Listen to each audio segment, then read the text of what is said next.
Hey, how you doing? This is SEIJIHITO here to bring you another live stream, either a short one or however it basically works. Um, I'm a little bit tired of quite a few of these conversations that have been going on. We'll get to that conversation um a little bit later because again, I've covered and I've tried my best, and I do mean my best to bring awareness to a lot of these conversations and whatnot or whatever. But we're going to get directly into it. So let's start off with the first video applies. Hey, just real quick. But this to my Latino brothers and sisters that follow me on here. I'm trying to get y'all to educate me on something. I'm being dead ass serious. I ain't even being funny. Um, I'm trying to see kind of what y'all feel. I'm trying to let y'all educate me on it because I don't want to be viewing y'all the wrong way. So I'm trying to figure out, do y'all feel like y'all align more with black folk, or do y'all feel like y'all align more with Caucasian? Like, and the reason I say that is because when I used to hear black and brown people, and I always thought we was like jointed to the hip. Like, I always thought we was the black folk, Latino, brown, So I always thought we kind of shared some of the same struggles, same hardships, same, just, you know, we were similar. I remember growing up, all my Latino buddies, they was on what I was on. But now that I look at it, it ain't as clear to me no more. And I'm trying to ask y'all, do y'all feel, Latino brothers and sisters, do y'all feel y'all are more in line with black folk? Or do y'all feel like y'all are now more aligned with Caucasians? And I don't know if y'all feel like y'all more aligned with Caucasians, or if y'all inspired to be more like them than y'all do black folk. I don't know. I'm fine with it either way. I'm just trying to get clarity on it, because it's not as clear to me now than it used to be. Like, I used to think we was in the same fight. But now when I see things, I remember the last election talking to Latino folk, and they, oh, no, he gonna, no, he gonna give us money, he gonna, and I used to be like, God damn, like, that's the motherfucker want to get y'all out of here. And the only reason I'm asking, because I need to know who I'm defending. Like, I don't want to be defending no motherfucker who don't even fuck with me, for real. So I'm asking so I know who I should and shouldn't be defending. So if y'all can just help me understand y'all thought process and who y'all feel y'all align more with, because I've seen, political candidates, black person, white person, and y'all motherfuckers, y'all be over there. So I'm just trying to get clarity on that. If y'all can help educate me on this, I surely appreciate it. And it's love either way. So we heard that, right? Um, and this is why I have the pictures directly right below, where you can clearly see the sentiments throughout varying years of how it is that these folks have looked at Black Americans, right? You got one directly up there says Mexican mafia leader sentenced for trying to ethnically cleanse blacks from California cities. Another one states that Latino gang members firebomb black residents to drive them out of Boyle Heights protection. Another one, which I think she was a city official at the lower right hand side, it said expletive that guy. He's with the blacks, and that was a LA County city, individual. And then directly to the other side, you have the same quotes that I've referenced directly over the years, right? And some of them go as stated. We are not and have never been a civil rights organization. Personally, I hate the word. Another person stated that Latin Americans of Mexican descent belong to the Caucasian race and are therefore white. Another one says that let the Negro fight his own battles. His problems are not mine. I don't want to ally with him. Another person said that I know Negroes aren't getting their fair share of democracy. But frankly, I'm prejudiced against Negroes, and I do not believe that they are entitled to everything that we get. Now, again, some people will sit up there and say, "Oh, you're going for some stuff that's almost like 100 years old and stuff in the past and rah rah rah rah." Okay, fine, no problem. Let's listen to some more up to date stuff, right? People don't know is that Mexico is border with Guatemala. Yes. Okay, we don't let them in. So the same thing that America does to Mexico, we do to Guatemala. Okay, it just the news is CNN, Fox, CNN, MSNBC, New York Post. They're never going to show you that. Just so you know, Mexico is extremely racist. So we have what are To Guatemalans. even to its own Mexicans. So you got to remember, Mexico was dominated by Spaniards. The only reason I look the way I look Yes. is because I'm 65% Spaniard. Yeah. Mexicans, like real Mexicans, or which is known as Mexica, not Mexico, Yes. Mexica, are 5'4", super dark with big noses and the heads pushed back. So you heard what he said. He said that those out there are racist towards their own, and especially towards the darker complected. And you have a lot of those who have more Spaniard blood, meaning from Spain, aka Europe, who appear more white. They are the ones that, in a sense, deem others who don't look like them to be below them. Let's continue. Aztecs and Mayans. Like Indians. Like you mean? Indians. Yes. Well, we're natives, right? Yeah. So we're blended. So the reality is in Mexico, till this day, if you are not light complected, somewhat tall, you're frowned upon. To this day. The black elected officials. Right? So you were able to listen to a comedian, and like they like to say, that there's a little bit of truth within these jokes. And what she went directly through, in a sense, that type of tier system, where all of those who would be considered Latin treat themselves differently because of where it is that they're located, and specifically more because of how it is that they look. Right? And I've gone over this 99 different times. And it seems as though that a lot of folks either don't want to admit or understand the information that's being placed directly in front of people, and then people want to be like, "Oh, well, that's not all." No, it's more than enough. Let's try that one. It's more than enough that's specifically out there that feel that way. And if they feel that way, and like I told people before, if they feel like that at home, if they feel like that amongst their brothers and their cousins and off relatives, they feel like that towards their own people who speak the exact same language, have very similar cultures, what does that then mean for you being a Black American? Oh, they're especially not going to like you.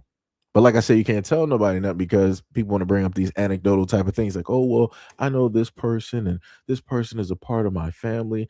They would never," or this, that. That's great. You got you found, some folks out there that don't fit within those bounds. That's great. So with you and your folks, move directly to the side. This conversation is not for you. And that's the problem. You have too many people that want to get directly in the way and want to body block and want to be a shield for something that, again, has nothing to do with them and their situation.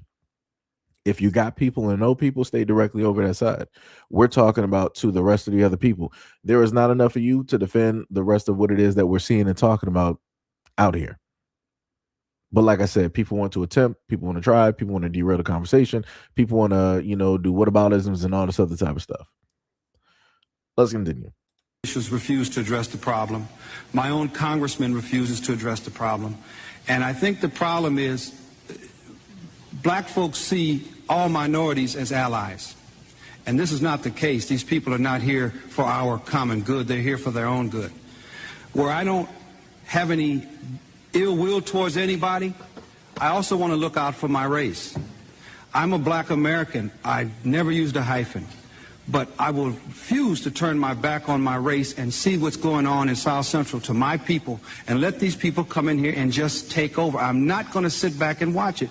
And I think it's a terrible thing, a horrendous thing for anybody to see this going on and say, well, he's a minority like me, so I won't speak up. I don't care where he comes from. The key to this whole thing is stop the denial, stop the alliances of, in other words, he's a minority like me, so I can't speak up against him. If this was white folks committing these lynchings to us in South Central, what's going on, there would be an outrage in this country. We have had firebombs thrown through windows. We have had people's cars burned in the driveway because they happened to move into the wrong communities. We had a lady who moved to East L.A., came to the state from the South, not knowing what East L.A. was. It was an all-Hispanic community. She wasn't there one day. We had another man who was burned out of his house in Torrance last year. We had 5 murders in Hawaiian Gardens just because the people were black. This would not be tolerated if this was white on black crime. But the fact that these people come here, and it's the numbers, sir, it's the numbers. They come here in the numbers, they build up the Hispanic community,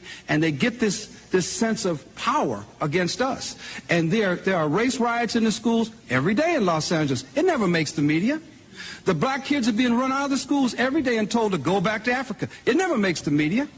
We are having people who are being discriminated against on every avenue of society, economic, schools, even in our prisons now. So we heard that, right? A black man literally coming directly to, and this is, you can clearly tell by the footage, this is older. This is probably like some 90s, maybe close to like some early 2000s. But he clearly stated that there's a variety of things going on in between the black community and Hispanic community directly out there, and that a lot of these things, they're not quote unquote advertised, so to speak, meaning that the mainstream media news, they're not trying to push that out there. They don't want to run it 24, 48, 72 hours. They don't care nothing about that. They don't care nothing about that. And again, you got to try to figure out why that is. Who specifically is, running the news directly up there? Who are the directors, the orchestrators? When it deals with that point of view, who is the director behind the lens, right? As what's his name? Boston accent, friends with Batman. What did he say? Goodwill Hunting. Matt Damon, that's what it was. Matt Damon stated that everything in front of the camera can change except for who's behind it. That's the only thing that should never change, meaning that him as a white man should always stay behind the camera and directing and showing the point of view. He was like, hey, to change the scenery in front of the camera, it doesn't matter. The only thing that really matters, that is finite when it deals with this whole narrative, is the person behind the camera. And that was one of the greatest lines that Matt Damon ever stated. And that stuck directly with me. And because that stuck with me, now I'm looking at the fact of what this older black gentleman stated on how it is that a lot of the race riots and different things, they don't specifically get the attention that they need or deserve, by way of the media. But, you try to inform, you try to tell people a lot of stuff directly out here. Folks don't want to listen. People don't want to specifically pay attention. Crazy work. Diabolical. Yo, Bushido, what is up? What is up? What is up? What is going on? So now we're going to look at another video. And this is technically one of the main reasons that I did the live stream. Because I'm tired of the narrative and how it gets spun time and time again throughout the years, right?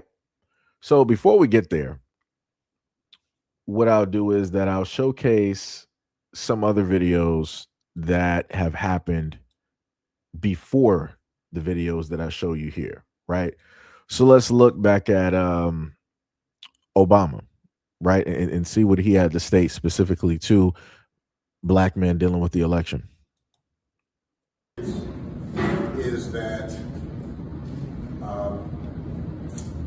we have not yet seen the same kinds of energy and turnout in all quarters of our neighborhoods and communities as we saw when I was running. Now, I also want to say that that seems to be more pronounced with the brothers. So if you don't mind, just for a second, I'm going to speak to y'all directly and say that when you have a choice that is this clear, when on the one hand you have somebody who grew up like you, knows you, went to college with you, understands the struggles and pain and joy that comes from those experiences. He's had to work harder and do more and overcome and achieves the second highest office in the land. Right. So that was basically him in his way of trying to, I guess you could say, scold or talk to black men as if he's a disappointed father talking to his sons when it deals with the fact of Kamala Harris and how the voting basically went. Now, again, quote unquote, Barack Obama is a black man in America. He's a black male that was president at this moment in time, previously. And this is how the Democratic Party likes to come at and speak to black men. Because for whatever reason, whenever the Democratic Party loses, the main person that always takes the blame, that is always the scapegoat, the patsy at the end of the day, is black men.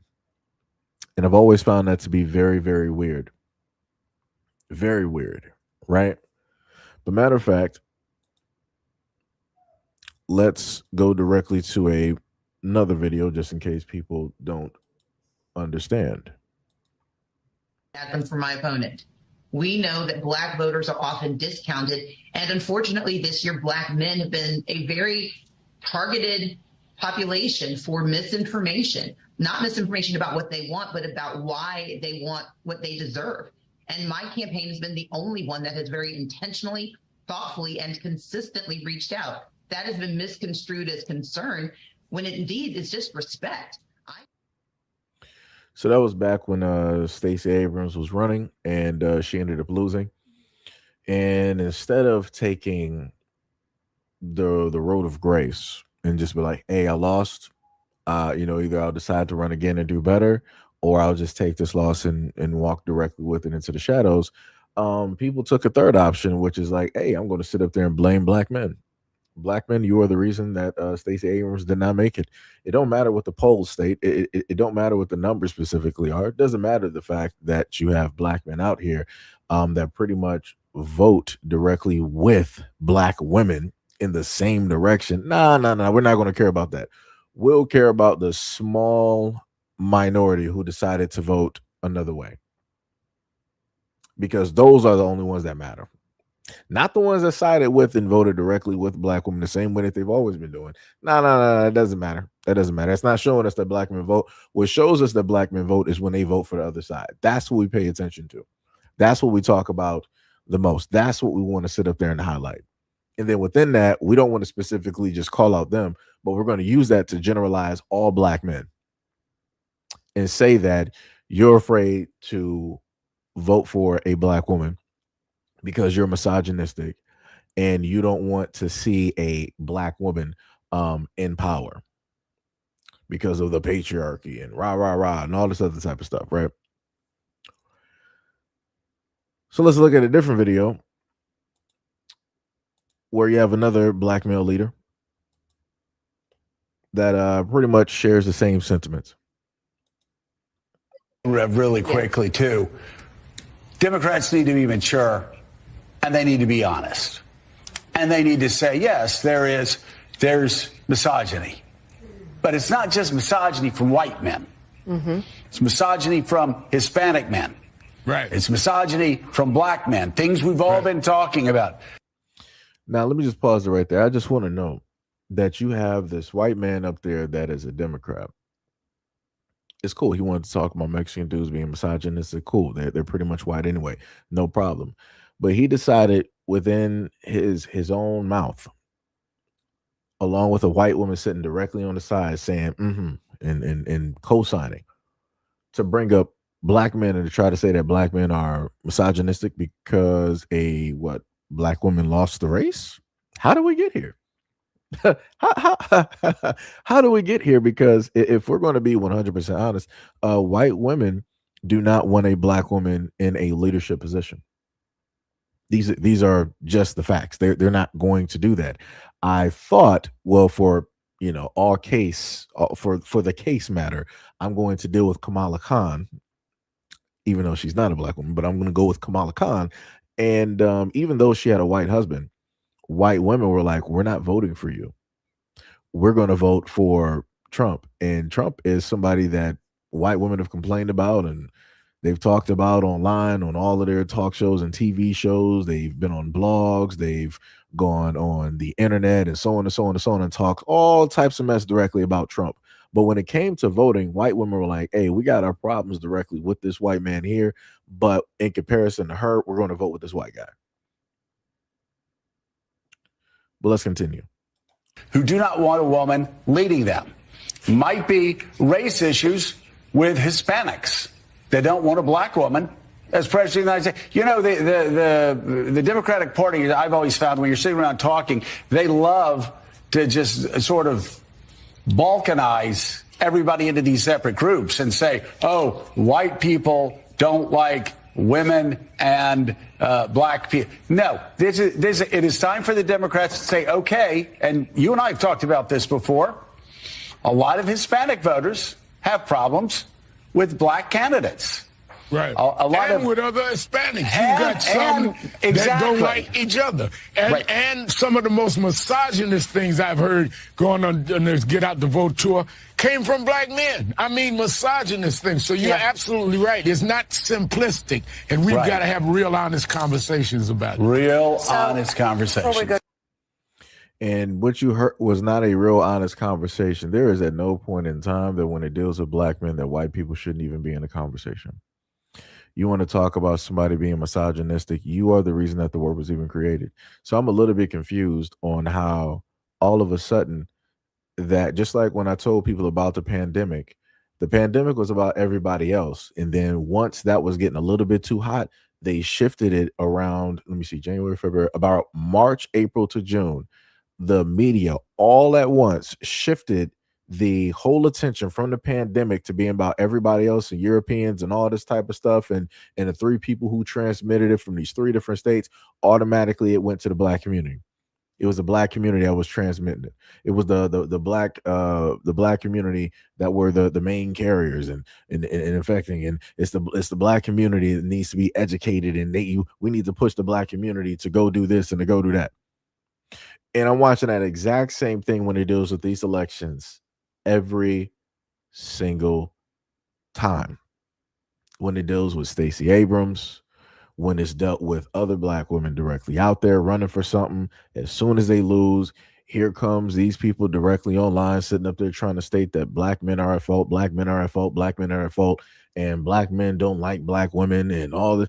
It's the exact same things. And I keep trying to tell people, I'm like, dog, if y'all really keep putting this out there into the universe, you're going to get exactly what it is that you keep speaking directly on. And it's going to be far worse than what you thought. Instead of black men voting in like the 70 or the 70th or the 80th percentile when it deals with a lot of these votes, they're going to be it's going to go down to 15. It's going to go down to 10. It's going to go down to 5 and then to 0. So then you will actually get what it is that you've been talking about for so long. Because I keep telling people always want to keep speaking on like the negative when it deals with black men, and they never speak into the universe any type of positive stuff dealing with black men. And this is all across the board. Like if black men are not voting correctly, we're misogynistic. We don't love the black community. We're afraid to have black women in leadership, and we don't love our mothers, our grandmothers, our aunts, our sisters, our daughters, our black female coworkers. And I'm like, wow, this is what we got directly from this whole. I'm like, okay, all right, you got it, no problem. So now, after we were able to, in a sense, walk through that to understand that there's a basis for what it is that I'm speaking directly on, let me show you what led directly to this conversation in 2026. The real reason why people did not want Jasmine Crockett to win, it isn't policy, y'all. It's not her experience and it's not her incompetence. It's about two things, y'all. It's race and it's gender. Because to this country, a black person winning is already too much, y'all. But y'all put a black woman winning, that's double the threat, double the hate. And y'all know what's even sadder and even sicker and even more sadistic? You've got black men online tearing Jasmine down for her wigs, weave, lashes, ghetto, being loud, throwing her under the bus, doing the goddamn work of white supremacist ideology for free. Still competing with black women, still trying to police them, still not realizing that her winning is not a loss for you. It is a win for an entire race. So I just had to pause it right there. I'm just trying to figure out,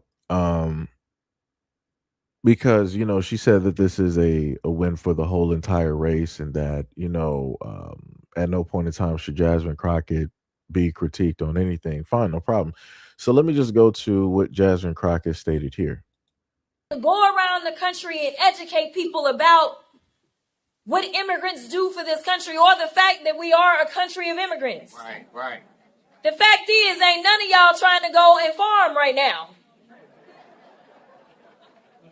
Okay, so I'm lying. Raise your hands. You're not. We done picking cotton. We are. You can't pay us enough to find a plantation. I know that's right. Right. So you heard that. And you heard the person from the community. I know that's right. Right. Directly in the background. Right. Directly in the background, co-signing every single thing that she was speaking directly on. The one main thing to pull directly out of that is Jasmine Crockett said that we are a nation of immigrants, and she had to go around the country and educate people on how immigrants built this country. So going directly back to this woman here, where she was stating that a win when it deals with Jasmine Crockett would be a direct win for the black race, I guess you could say. I'm a little bit confused on how and where. If she's specifically stating as a Democrat that this is an immigrant country and that immigrants built this country, how is that a win for black Americans? Because didn't we just have the exact same conversation with Mamdani when it dealt with who specifically built this country? Right. Let me see if I can actually get a clip that was up here, because there was a young woman that specifically spoke to Mamdani. Here we go. Let's look at this real quick. End of Black History Month. So I have two questions for you. Oftentimes we hear people say this is a city built by immigrants, but how do we also include enslaved people and indigenous people who have built the foundation of America and New York City as well? So I have to admit, I've been guilty of this myself. I didn't want to say it's true. I did say that myself. A city built by immigrants. And I think the first thing is, if we're being honest, then we have to tell the full story. Right? And when we tell a sweeping generalization like that, we lose sight of the fact that black New Yorkers helped to build New York City. I felt some type of way. Understandable. Understandable. That's why I'm here to apologize, because you learn from it. And I think that as much as we want to, and we should, support immigrant New Yorkers and their incredible place in the city, doing so doesn't necessitate that we overlook the contributions of black New Yorkers. We can tell that full story. We're at the end, and we know that Black history is American history. We celebrate it 365 on my corner of the internet. Come on. So tips and tricks for or your suggestions for how we should celebrate Black history beyond February? I think we need to remember that we can't tell the story of this city without telling the story of Black history. You know, I think about David Dinkins often, the first Black mayor of our city. He spoke about New York City as a gorgeous mosaic. And there's actually a municipal building right next to City Hall named after David Dinkins. And we have opened it up. It's going to start in June, where New Yorkers can see a view of that beautiful mosaic themselves. And I think it's incumbent upon us to understand that not only is Black History Month not only for the month, it also didn't start 100 years ago. It started way. Right. So we were able to hear that, right? So the exact same thing that I stated before, you have all of these people that have come out over time speaking against Black Americans in one way or another, not wanting to acknowledge Black Americans in one way or another. But yet these are the people that are part of the Democratic Party. And the main thing that I told a lot of Black Americans is that Black Americans have been subbed out and replaced with a new team. You're not even bench players no more. They just push you just over to the side, maybe to janitorial duty when it deals with the Democratic Party. This is why you have masses of immigrants coming directly in here under the variety of administrations that have been here in order to, you know, give new blood, new life, new people who will just blindly follow, you know. And when it deals with a lot of the folks that have been allowed directly over here, like let's say the Africans, right? They'll decide to just go with the flow.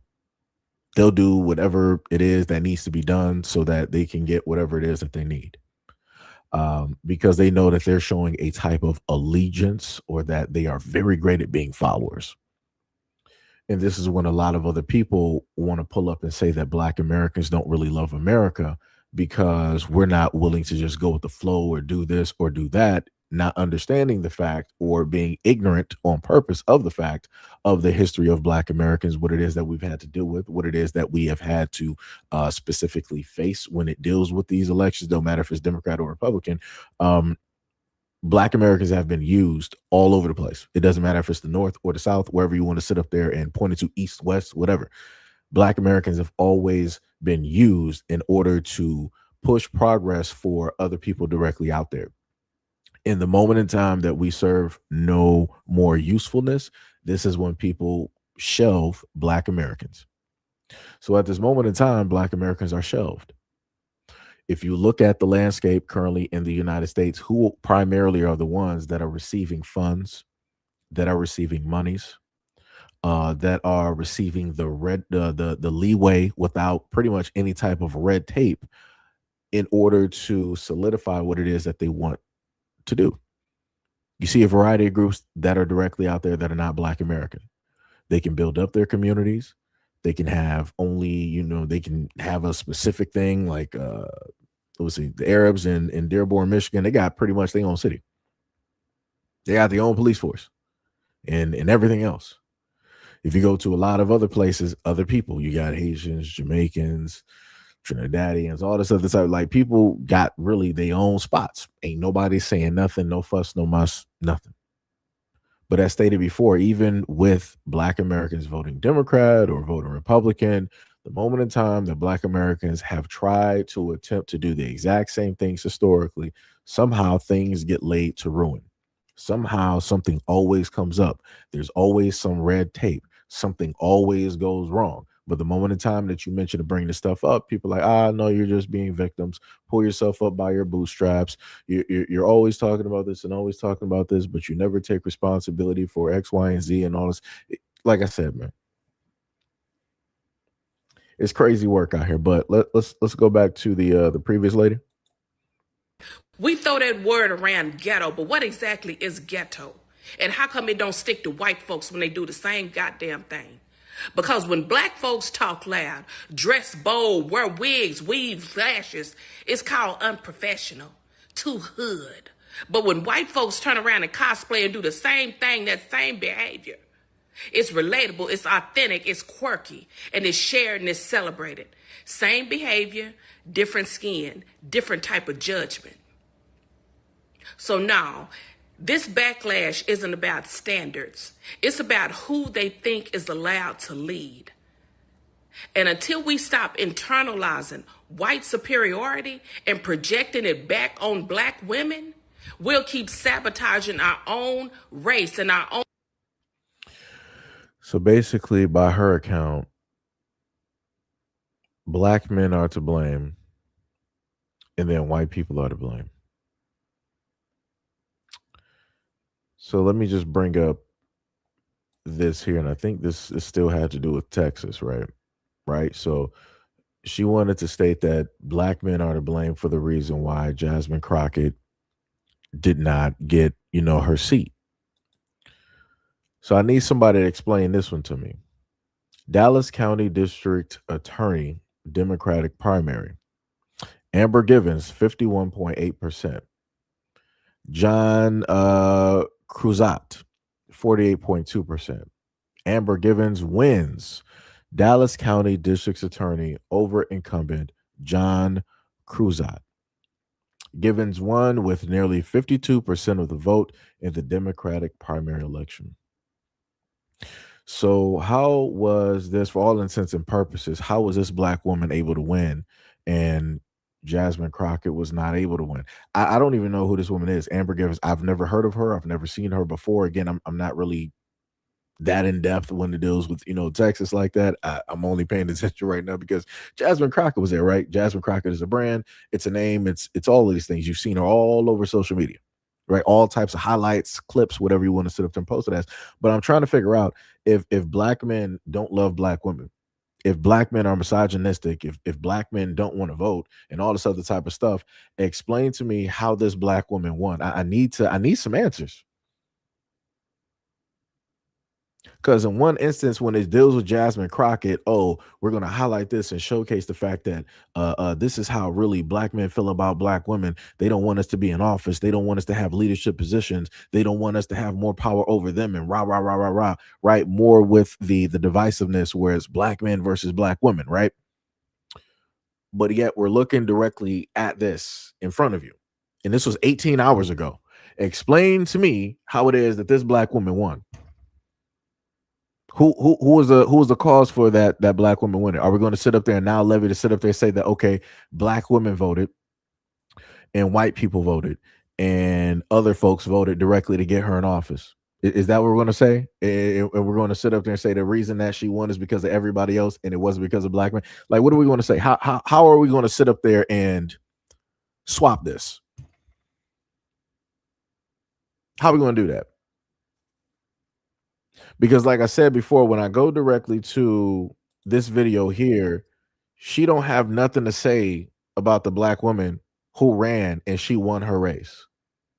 She don't have nothing to say about that. She's not trying to say that, it was just all black women that did it and everybody else it wasn't none of that.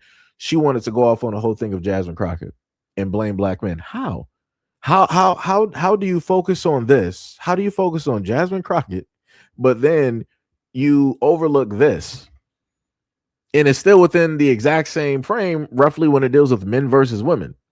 Now I will sit up there and say, when it deals with the whole thing of Jasmine Crockett, it dealt with the fact that she was running against a white guy. And the main thing that was stated, and let me also highlight this. This is another reason why I have a problem with the whole narrative that folks out here want to spin when it deals with black men. Let me just showcase this bit of information here. Let's just read this together, guys. What does it say? It says how Latino voters helped Talarico win in Texas. That was a guy that was going against Jasmine Crockett. So I'm looking directly at the headlines. The headlines are not blaming black men for the reason that Jasmine Crockett lost this race. They're specifically stating that Latino voters came out and they voted for somebody else that is obviously not Jasmine Crockett. So again, knowing this information, and then going back to this video, I'm trying to figure out how are we still in a timeline of which you have black women that come directly out here and decide that they want to blame black men and have them at fault for something that black men have nothing to, like, black men didn't cause this to happen. Like, I'm a black man sitting here and I'm trying to figure out, like, how was I even at fault for this? Like, brother, what are we talking about here? It's like people don't want to pay attention to information out here at all. Like I don't understand. Like, that's wild to me. Like that is diabolical at this moment in time. It's like whenever I've heard, I put it to you like this: whenever I've heard black men lose a vote or lose a race, I never heard black men come out online in droves all over the place and say that, oh yeah, the reason why we lost is because, you know, black women, they don't want us in the seat of power. They don't want us to hold a position. They don't want us to be the leads. We don't do that. It's like, hey, a loss is a loss. I did all I could. You know, maybe I could have done better. But I'm going to take this time and I'm going to reassess the situation and come back better and stronger for the next election. That's normally what you see happen. I don't magically see, you know, black dudes who have these mainstream media spots like a Joy Reid and many others that want to come up online and just, we're just going to just solely blame 100% on everything on black women. It's just all black women's fault. The reason why black men are not in power, not in office, don't have positions of this, that, and the third, and not. We don't got no time for that. Like that. That's just stupid. That's just stupid. But here we are, 2026. And this is the conversation. This is the conversation. That's wild. Better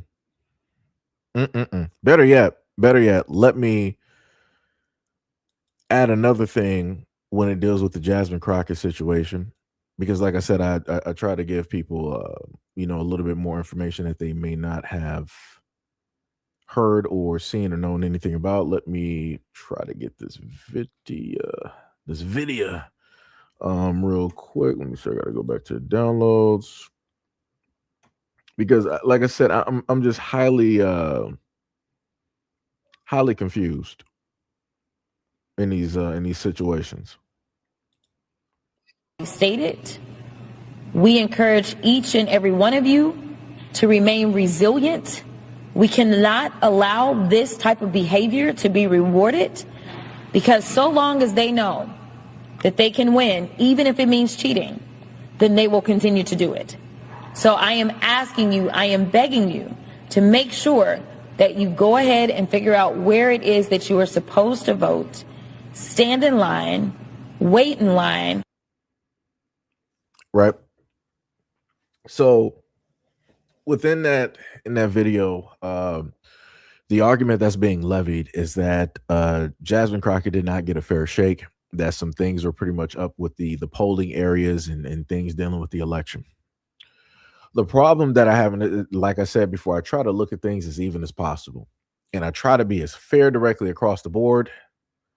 So when we heard this exact same thing when it dealt with Trump, everybody clowned Trump. And again, this is not me defending, because I've called out things like this when it dealt with what was it, John Kerry and was it John Kerry and Al Gore with Bush? I forgot. It was in the early, some people know what I'm talking about, early 2000s, when there were actually, like, when you see it, there were things literally that did not sit well, that just was not right.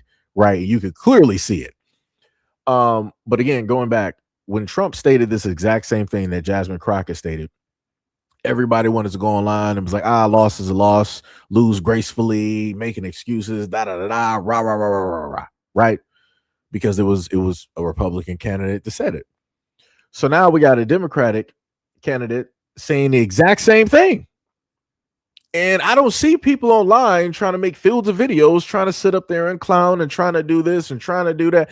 Like I said before, like, yo, this is why I'm tired of a lot of folks out here. Because, like, people can't even just stay consistent.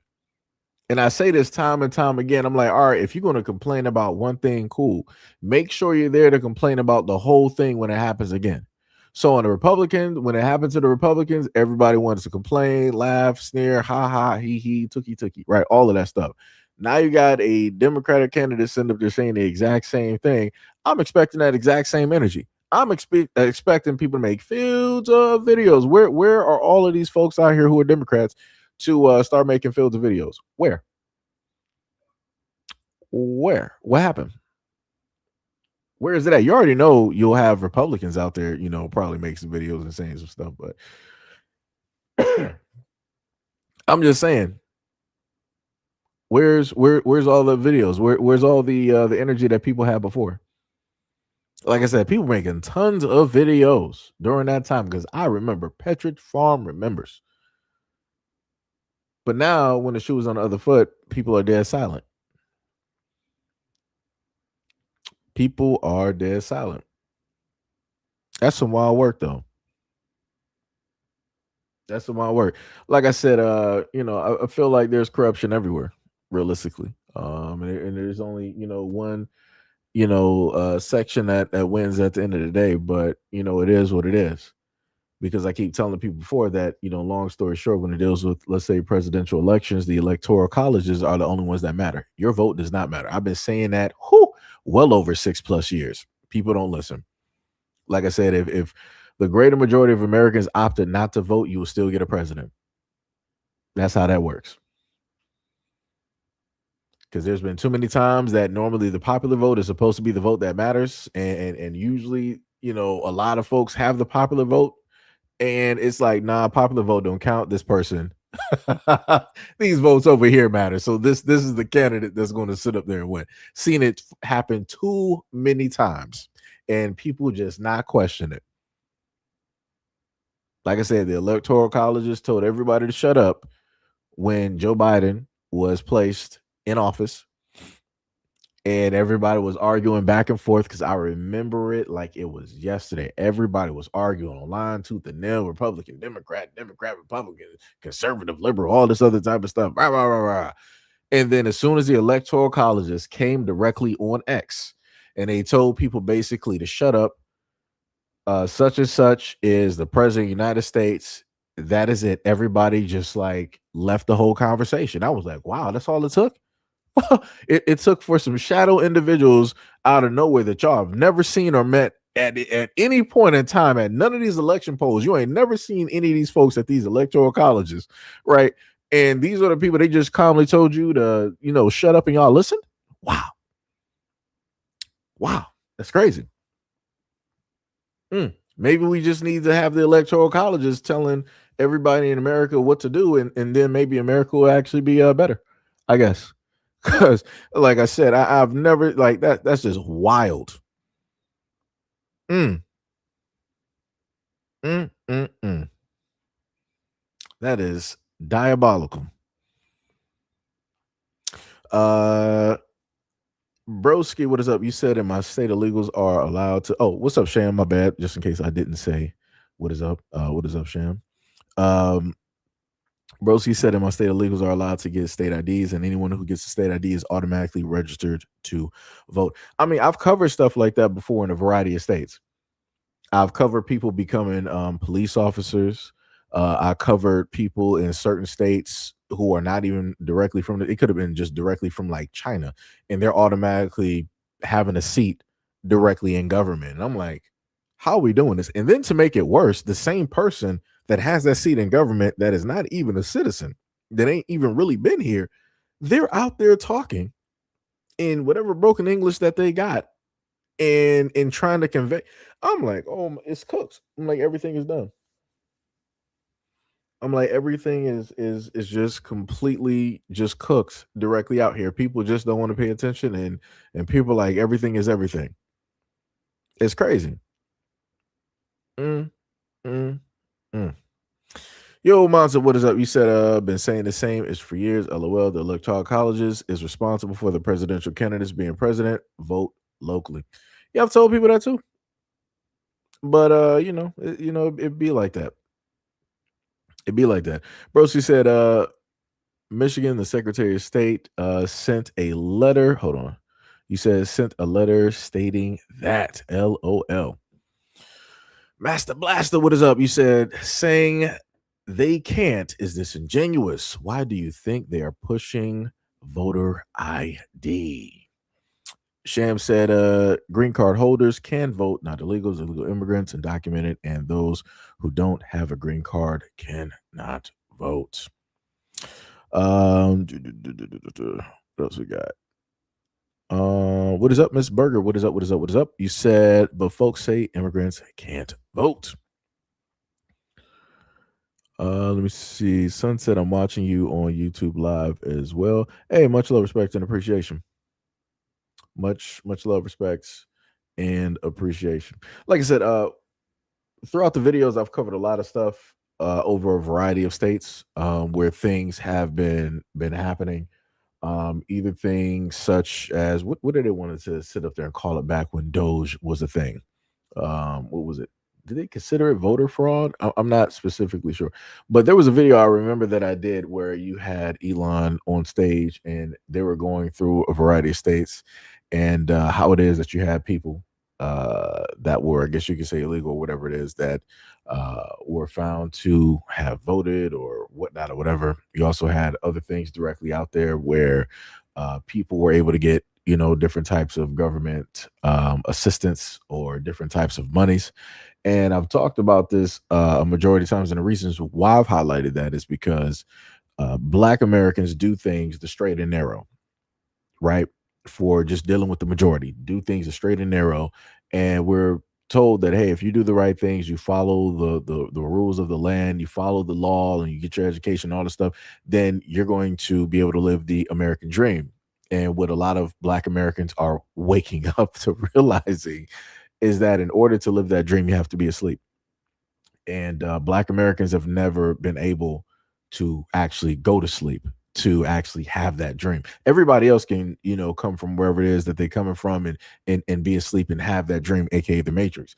Black Americans have always had to live in the reality, right? And that's clear cut the difference that I don't think a lot of people actually understand when it deals with us. So if we want to go out there and get business loans, chances are a lot of the banks, they're going to be like, oh no, you're a Black American, we're not going to sit up there and give you that loan. They're not going to specifically say because you're a Black American, but they're going to disqualify you a variety of ways. But all of that, it does have to do with you being Black, because the same things that they can disqualify you on, they can disqualify anybody, but they're not going to do that, because there's a certain population that they want to actually make it and to have that dream, because with that trade-off of them giving that money or facilitating a livelihood directly for them, making them comfortable, in return they know that they're going to get those people to vote the way that they want them to sit up there and vote. And this is why we have a lot of the elections turn out the way that these elections turn directly out, because the powers that be have given other folks money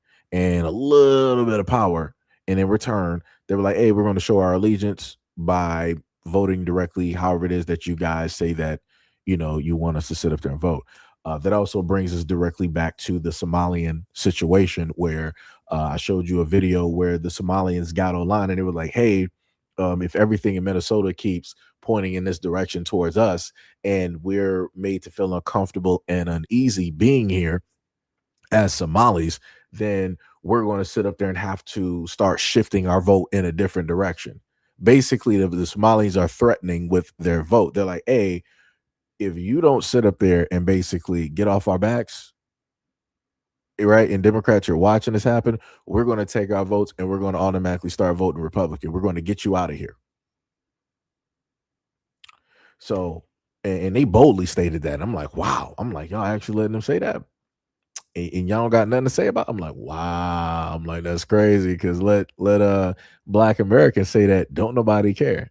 Again, this is why we got a high immigrant population directly here, because the Democratic Party has made sure that when it deals with voting, they got fresh blood directly in here, so that if Black Americans wanted to give anybody any lip, they were like, we don't need y'all. We're gonna put y'all on the shelves. Y'all old news, right? Y'all the old team. Y'all the old all-stars from like the 60s and the 70s. So we not even looking at y'all no more. We're looking at the Kobe's, the LeBrons, and the Jordans right now.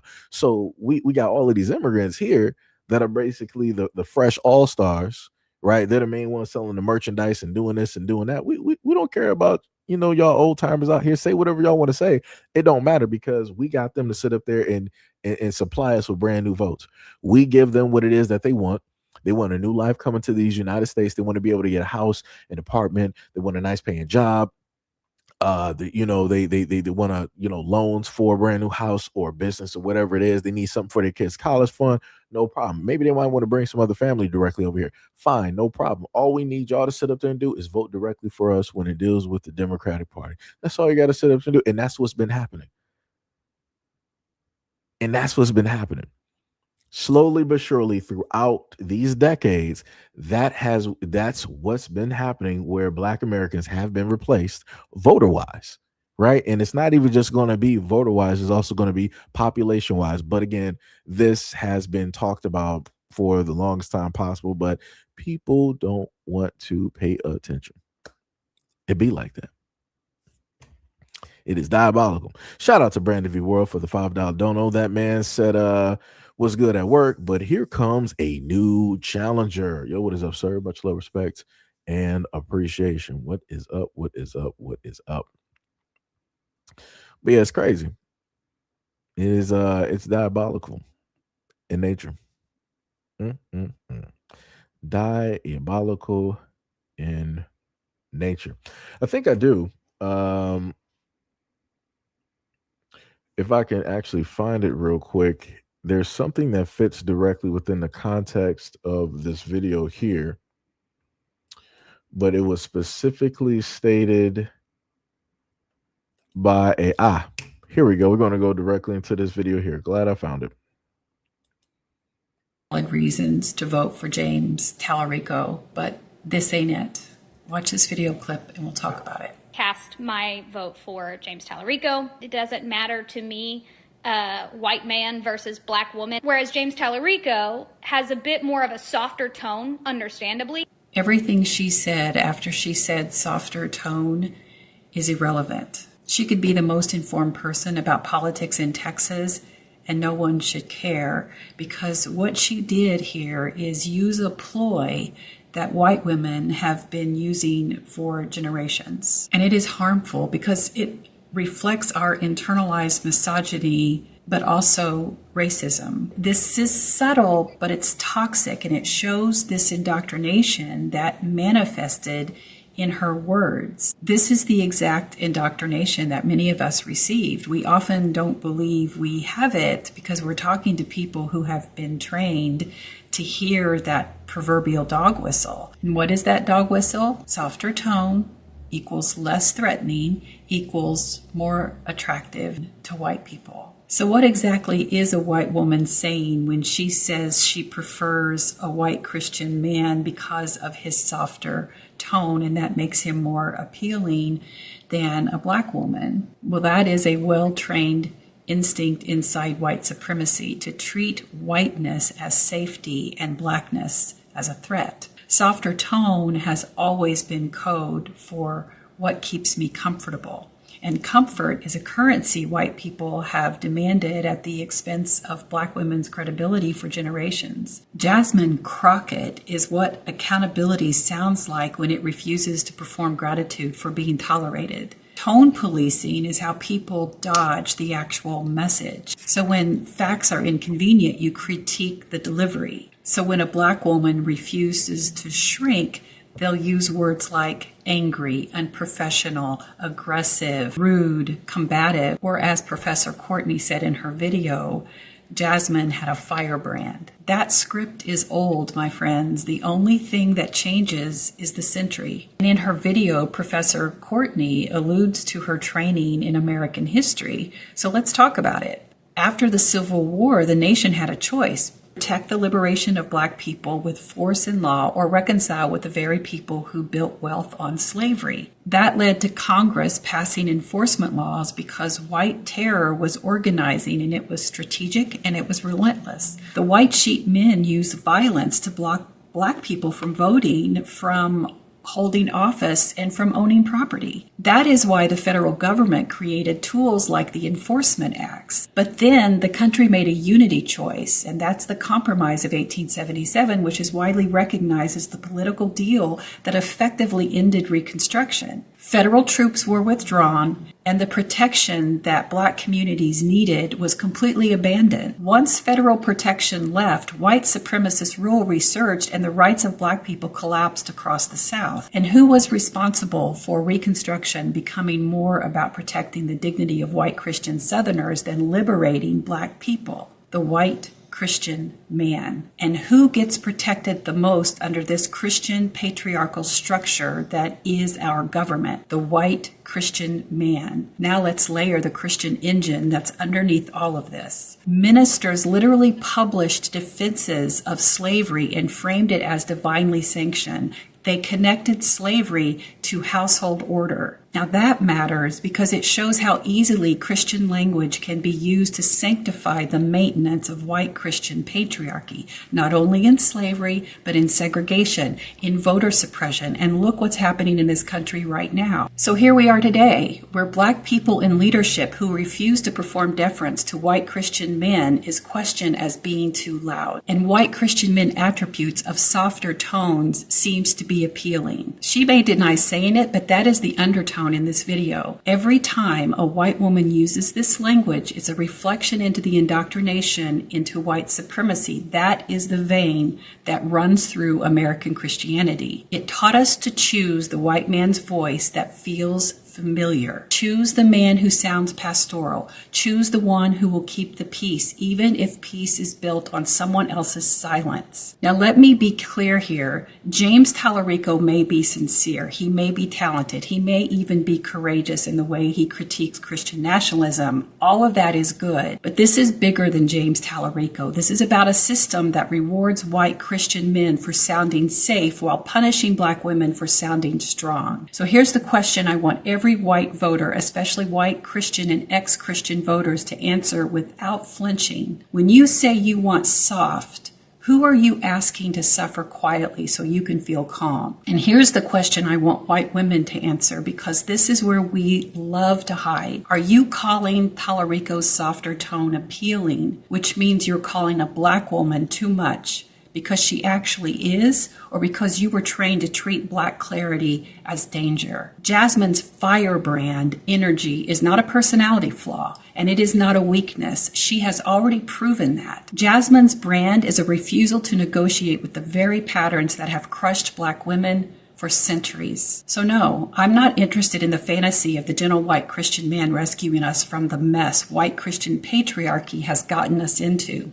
They have been the catalyst that has caused our excruciatingly, painfully slow crawl to claw control of human rights that, if white Christian men were truly living their faith, they should willingly offer it and give it. Instead, they romanticize a unity that prioritizes white Christian men. And that's why I say right now we need white Christian men to stay in their lane. And I wrote about it and I meant it. Liberation is not going to come from the same social conditioning that upheld the cage of oppression. If your deciding factor is, I like how he talks, then you need to pause and sit with that, because your nervous system has been trained by whiteness. Mine was too, and I want voters to choose courage over comfort. Now, if you're a white woman watching this and you feel defensive, good. Defense is often the doorway to awareness. Let the discomfort do its holy work.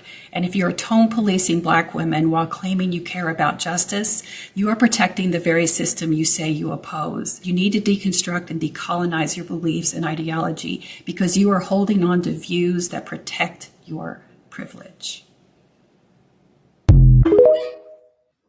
Right.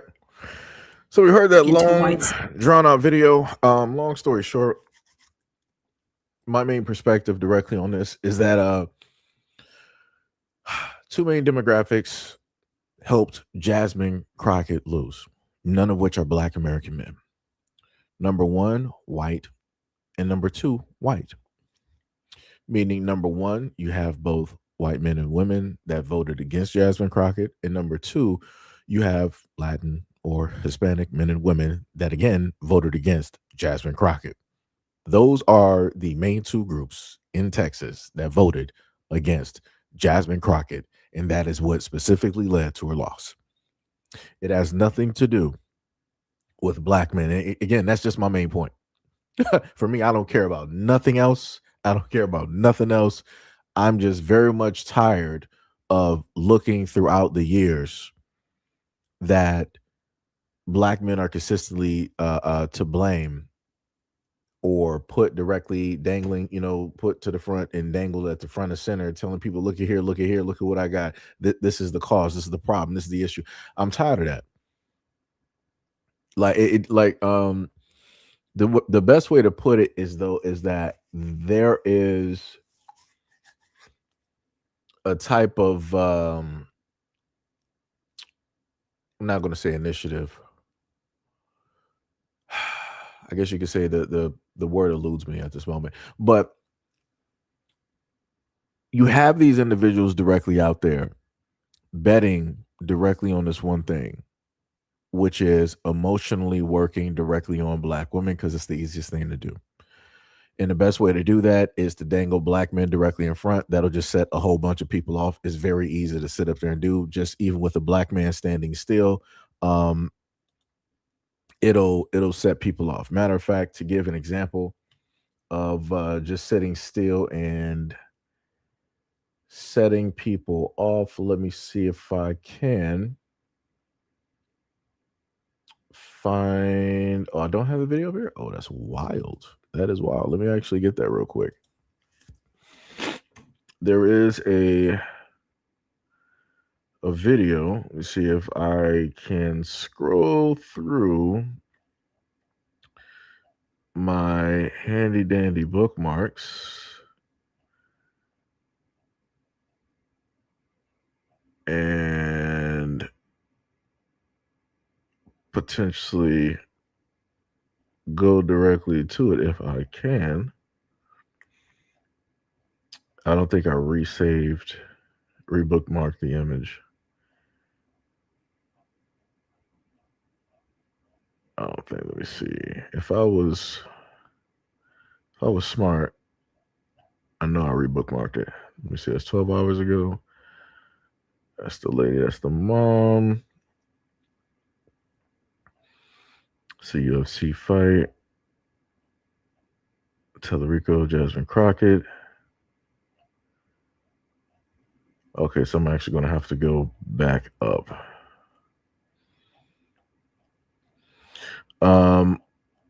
But yeah, so before I find that video, like I said before, my main thing is, like I said before, defending, black men when it deals with things like this, and also defending black fathers.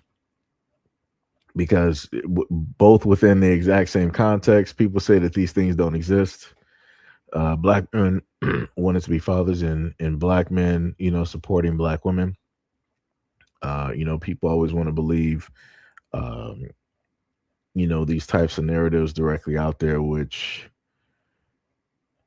is egregious to me.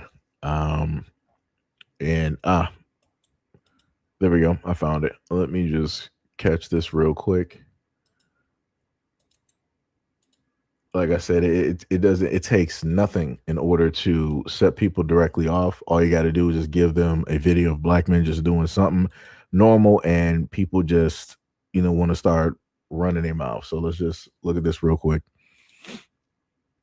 Oh, can't put that up because I got to take a video down, take down the Mondani video, and then it should be good right here. Woke, but I don't find the quarter zip shit funny, because I also didn't find it funny a couple years ago when all those black men put on suits and then stood around in suits. I don't understand what men in general, but especially black men's obsession is with defining themselves by their clothing and not really actively doing any. It's not deeper than just like, well, we can put on suits. I can also put on a suit. What is the point that you're trying to make here? Like, it's like costume. Like, let's dress up as the social idea of success or productivity or decent, productive human being. I don't know. I don't even understand what y'all are trying to communicate to us. Y'all are constantly, like, essentially dressing up as white men. Like, that's kind of the underlying idea. Suits, quarter zips, like associating yourself with this, like, stereotypically white style. Hello? Do y'all not see how that's one, offensive to you as a black person, upholds white supremacy, but is also reductive of your like humanness? I don't know. It's like everything all the time with them. Nothing latches. Right. um so that goes back into what I said before, that if you want to just make people angry, just show them a video of black men minding their business, and then people start making think pieces and going directly off. So you have the whole thing of young black dudes directly out here moved on from the Nike tech, was like, all right, let's start, cleaning up the image. And like I said, even if it was like some type of a fad or whatnot, I felt like it was positive. Right? They were like, hey, we want to sit up there and actually like clean up. We want to dress up, right? And that's what a lot of people stated, right? Didn't people say like, hey, we want these young men out here to start wearing belts. We don't want them sagging their jeans and this, that, and the third, and always wearing these hoodies. So the moment in time that they actually switch up their look, here comes somebody to sit up there and try to clown it. Crazy work. You can't, like I said, when you actually want to change, you changing makes other people uncomfortable. And because you make them uncomfortable, this is when people want to start coming out of pocket and saying stuff that they don't got no business saying. And then she wanted to harken back to back during the pandemic and a little bit afterwards, where it was a whole thing where you had black men, black fathers, and their sons, and they were out there, let's say, doing brunches or meetings or whatnot, whatever, and they showcased who it is that they are, and they were all taking pictures. Again, because that made people uncomfortable, and that's not what they're used to seeing. People wanted to get online like her, and they want to consider it and call it an issue. It's like, oh, look at these black men. You guys ain't doing nothing. What are you guys building? And what are you guys doing for the black community? And rah, rah, rah, rah, rah. And what you guys really need to be doing. I'm like, you can't even just try to do something a little bit different without somebody wanting to just run their mouth. And she said that that young black men doing this is reductive, and that it's harmful to themselves, to the image of them, and that they're feeding into white supremacy, because at the end of the day, all they're doing is dressing as a white man. Like what? Like where are we at this moment in time? Like you're not like, it's crazy to say that, knowing the fact that this is not your hair. You more than likely got a whole wig on, and it's two-toned. That blonde is not your actual hair, but yet that's exactly what you got on. So that's not reductive. That's not feeding into white supremacy. That's not feeding into a beauty standard that doesn't match up with who it is that you are as a black woman. Like it is crazy when folks out here want to sit up there and start speaking.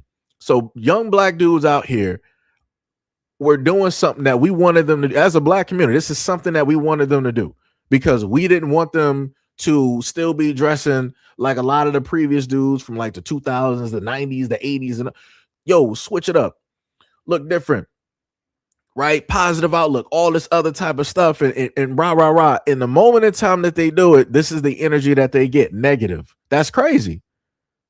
So I understand why this was something that folks did not keep up with, because it's like, why am I going to sit up there and change if people don't want me to change? If this is all people see me as and want me to be, I'm just going to stay as that. I'm going to give them exactly what it is that they want, because this is what you deserve. If this is all you see in me, this is all you're going to sit up there and get. And I keep trying to tell people. So it goes back to what I said in the very first part of the live stream, that if you got a lot of folks directly out here and they keep blaming black men on the reason why it is that black women are losing these elections, you're going to really get what it is that you're looking for. If you think that you're losing now, you're going to really sit up there and lose when black dudes are just like, yo, I ain't voting no more.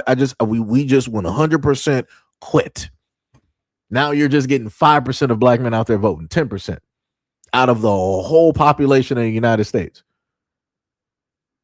Like I said, if people keep speaking to the universe that all you want is the negative, this is all you basically see, that is exactly what it is that you are going to sit up there and get. Like, there's no other way I can sit up there and tell people.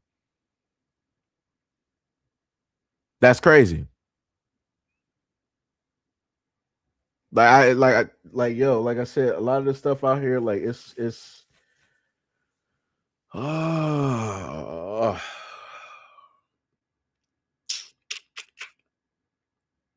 It's tiring. It's tiring, man. It's 100% tiring. Somebody said, "You Americans are so racist. Everything has to be black or white. Pathetic." Um, this is when it gets to the point where I'm just like a little bit like tired. And actually, it's not even my apologies because I don't even care at this moment in time. For those out there that pull up to the scene and say that America is racist, go fuck yourself. Like I said, it gets to a point in time where you just get tired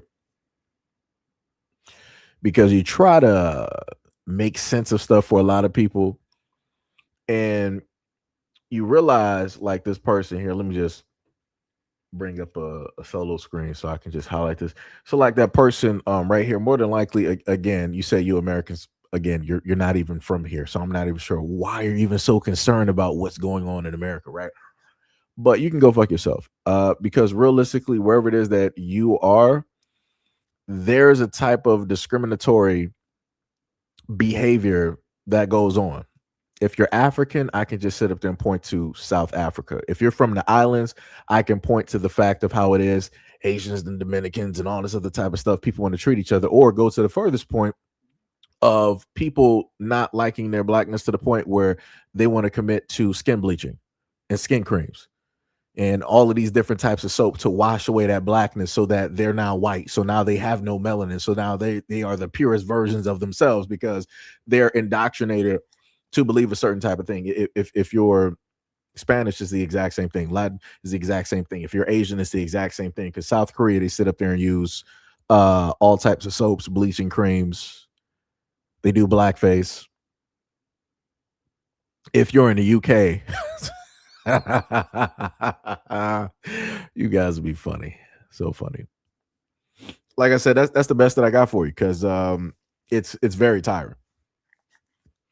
It's very tiring when people that are grown adults don't want to take the initiative to educate themselves about the United States, and the history in the United States, and why everything is so quote unquote black and white.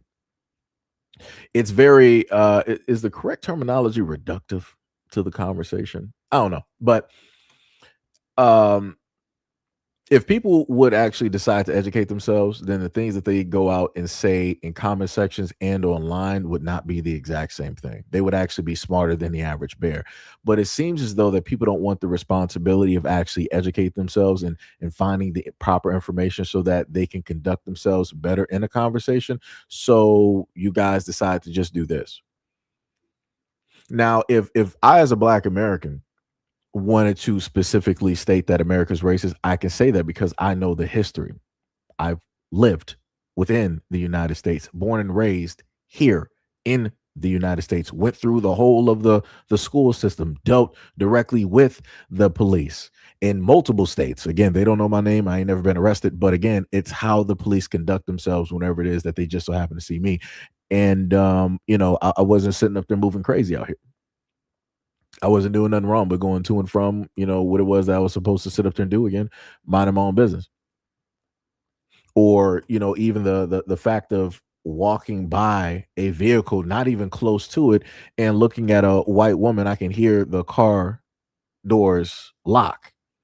And I'm like, aren't you in your vehicle? You've been in your vehicle since before I came up this street, but the moment in time that you now notice me, cloop, now you want to sit up there and lock the doors. Interesting.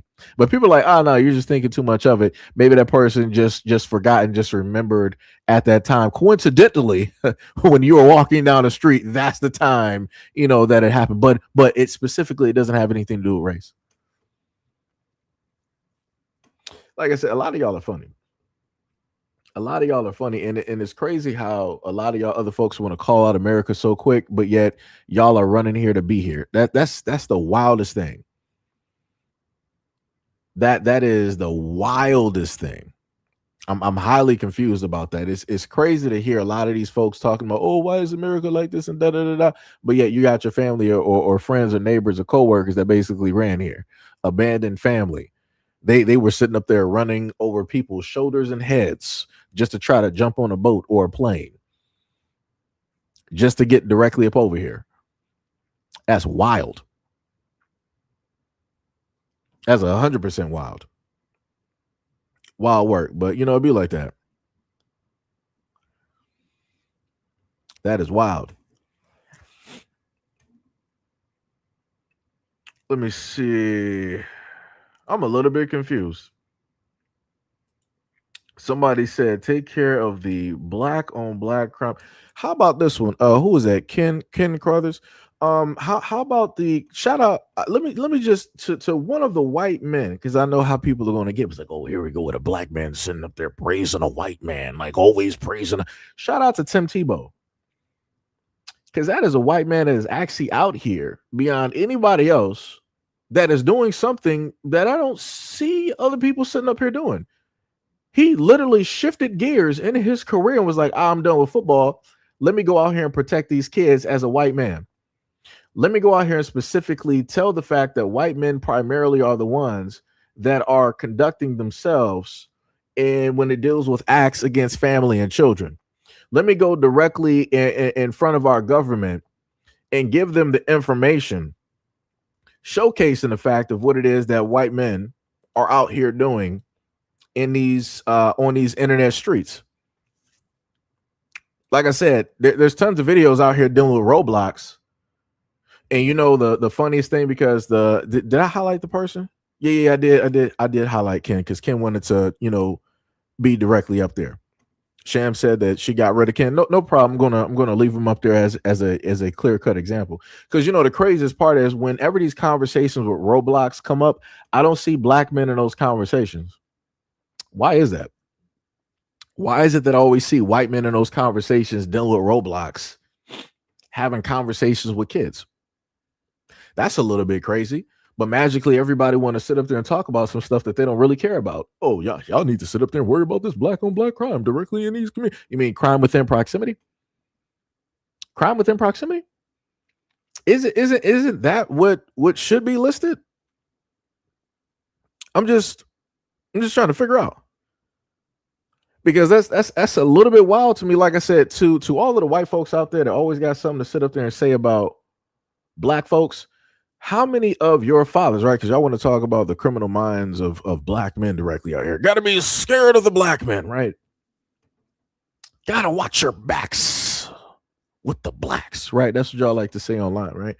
But I'll never see y'all giving warnings to y'all kids out here about white men going after your kids and your families. I done cover videos of police officers, doctors, your mayors, your senators, your nurses, your pediatricians, your daycare providers, your firefighters, EMS workers.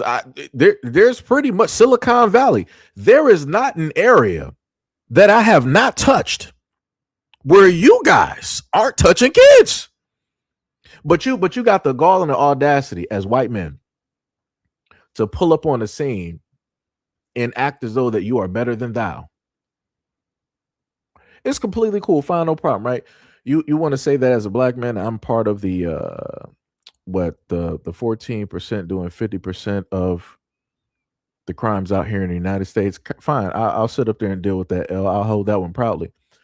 I would rather be within that situation versus going after kids. How about that one? Because that's the craziest part. Because while y'all sitting up here talking and y'all being online coming at me, somebody needs to do some forensic searching directly on your browsing history, directly on your cell phones. Because it's crazy to me that y'all can literally have a whole family and a whole wife, but yet your main mind frame is like, yo, let me go sit up there and like look at these little girls out here. Let me go sit at a playground and start watching these kids. Huh? That's wild. Or matter of fact, y'all will sit up there and jump on podcast. What? Do I have that video here? Do I actually have that video? There was two white dudes on a podcast basically stating how attractive basically a minor is, or how it is that their bodies will react when they're holding a child for the first time. And I'm like, that's the weirdest conversation. That was two white men. I'm like, that's the weirdest conversation to have, to sit up there and say that you have some type of an arousal as a white male when you hold your child. Police, anybody, FBI, CIA, Interpol, somebody. Like, what's happening here? But yet y'all want to pull up to the scene. Y'all want to pull up to the scene and always make black men an issue. Because you don't want to deal with who the real villain is. You don't want to deal with who the real issue is. You don't want to deal with who the real problem is. Like I said, that's why y'all don't want to deal with these Epstein files. White community, because primarily it is y'all. 99.9%. This is y'all. That's the reason that y'all not losing y'all minds. That's the reason that y'all not sitting up here like, oh, we're about to march in the streets. We're about to hold up signs. We're about to do this. We're about to do. Yeah, because y'all don't really care, because you know that if you care too much, it's going to highlight and showcase that you guys are problematic and you guys are the real problem. Y'all the ones sitting up there doing, orchestrating all of this satanic stuff. Y'all the ones sitting up there sacrificing to Baal, to Moloch, to Gog, and all of these other types of pagan deities and whatnot, whatever, doing these blood sacrifices and whatnot, whatever. Like, y'all the ones doing it. It's not us. But somehow, some way, you guys make black men the problem. Y'all got too many issues. Ooh, that's some wild work. This man said fighting racism or racism. For anybody that's here currently at this moment in time. So basically, I'm racist because I stated that within the white community, there is a very high problem at the rate of 70-something odd percent of white males predominantly going directly after the family and children. I'm racist because I'm pointing that out. Wow. Oh boy. Somebody check that browsing history on that guy. That's crazy. That's I've never heard that before. I'm a racist because, like, the craziest part is, while I'm stating what it is that I'm stating, you being on the other end had two choices. You could either ignore it, or then you can attack the problem. You didn't want to do any of those two, so you created a third option, which is basically say that I'm racist for pointing out a situation that you should really find to be problematic and actually want to be proactive like Tim Tebow and want to be, do something about. But that's not what you want to do. Because you, like I told people before, y'all don't really care about the kids. This is why y'all sacrificing kids directly out here. This is why there's a such thing as adrenochrome. This is why I've done a video before where you had, I think, what was it, like 800,000 kids missing in 1 year. This is why there are countless sting operations across these United States where kids are being found and people don't know where these kids came from. But yet, when I happen to talk about these things and I bring these things directly up, y'all want to say that I'm racist. This is what I'm talking about. This is why these Epstein files don't even matter. And matter of fact, let me put it to a better example, right? Because the craziest part about dealing with those Epstein files, the reason, again, that nothing has happened is because black people are not at the forefront. And it's not because black people don't care. Technically, we don't. Right. And it's for this very specific reason, before people blow their minds like, oh, my God, y'all don't care about the Epstein files. No. Black people don't care about the Epstein files because this is something that we've always known that white people were capable of, because white people were always cannibalizing and going directly after black people, turning them into shoes, turning them into lampshades, turning them into books, using our bones, directly for jewelry, using our hair to sit up there and shaving off our hair and putting it directly into their couches and their cushions, feeding black people to alligators and using them as alligator bait and doing all of this other type of stuff. Like I said, this is why we have books directly out there. So in a sense, black people don't really care because we've been going through this. We have a history of understanding this. So it's not shocking to us. It's shocking to everybody else because this is not your history. This is not known history, well-documented history. And the craziest part is black people weren't the ones that documented this history. It was white people that documented the history on the atrocities, the horrendous things that they decided to go out there and do to black people. But, like people like to say, you're racist. Says you're racist. You blacks, you guys are racist. You guys always talk about race. Why don't you blacks, ever talk about the black on black crime? You're 13% of the population, but you do a trillion% of the crime. Like, just 3 days ago, 4 billion people just died in Chicago in 5 seconds. Why don't you blacks talk about that? Talk about that incredible loss of life. Why don't we talk about the loss of life with all of these wars that white people seem to create and always be a part of? When was the last time that the United States of America was ever at peace? Didn't somebody basically say that out of all the time that that America has basically been existing as a nation, that I think we had about 16, maybe 17 years of something peace, but all the rest of the time we were pretty much at war? That seems to be a little bit odd, don't you think? That the most freest land, a first world country, is always at war, or always seeking war, always starting war, or always sticking their nose in other people's business. What do you think that the toll of loss of life would actually be if we were to add that up? Now, I understand that white people are going to get offended by that, because they're going to be like, well, you're not actually an American. You don't actually care about America and defending. There's a lot of, ugly things that we got to do in order to keep America free, and this, that, and the third, and all these. You're right. So we are the main country that decide to send our kids, our families, directly over to commit all different types of atrocities in other countries. And then we reward them with money and with medals. But yet, if we wanted to do that, why didn't we just pull out all of the killers and the murderers that we have in our jails and prisons? We literally have people that are in prison and jail right now that just got locked up within this last month that you can easily put into the military and train. If you really wanted to get some active killers, some people that are directly out there that are not doing anything good, and you wanted them to have a redemption arc, why don't you pull out people from the jails and prisons instead of sacrificing people's families, their wives, their husbands, their sons, their daughters, and their grandsons and daughters? Instead of sacrificing them and turning them into quote unquote bloodthirsty killers, why don't you actually get the real bloodthirsty killers that we have on American soil? Or maybe I'm crazy. Maybe I'm taking it a tad too far, right? Maybe it's just me. But it like I said, it's very funny how dealing with America, you want to take the most innocent people and you want to turn them into killers, but then you want to take the killers and you want to turn them into average citizens. That just doesn't make any type of sense. If you have somebody that is innocent, leave them as innocent and let them progress through life like that. If you have somebody that's a murderer, then you might as well award them for being a murderer, because you're already doing it if you put them in jail and prison and giving them a life sentence of 50 to 80 years. Why do that? Why not just sit up there and have them sign their life away like every other citizen does? And they're doing the bidding of the United States government and they're getting paid for it. They're getting, all square meals. They're able to go abroad. They're able to do this, able to do that, and they're going to follow orders. Why not just sit up there and do that? Right? But no. That's not what people want to sit up there and do. People don't want to sit up there and do that at all.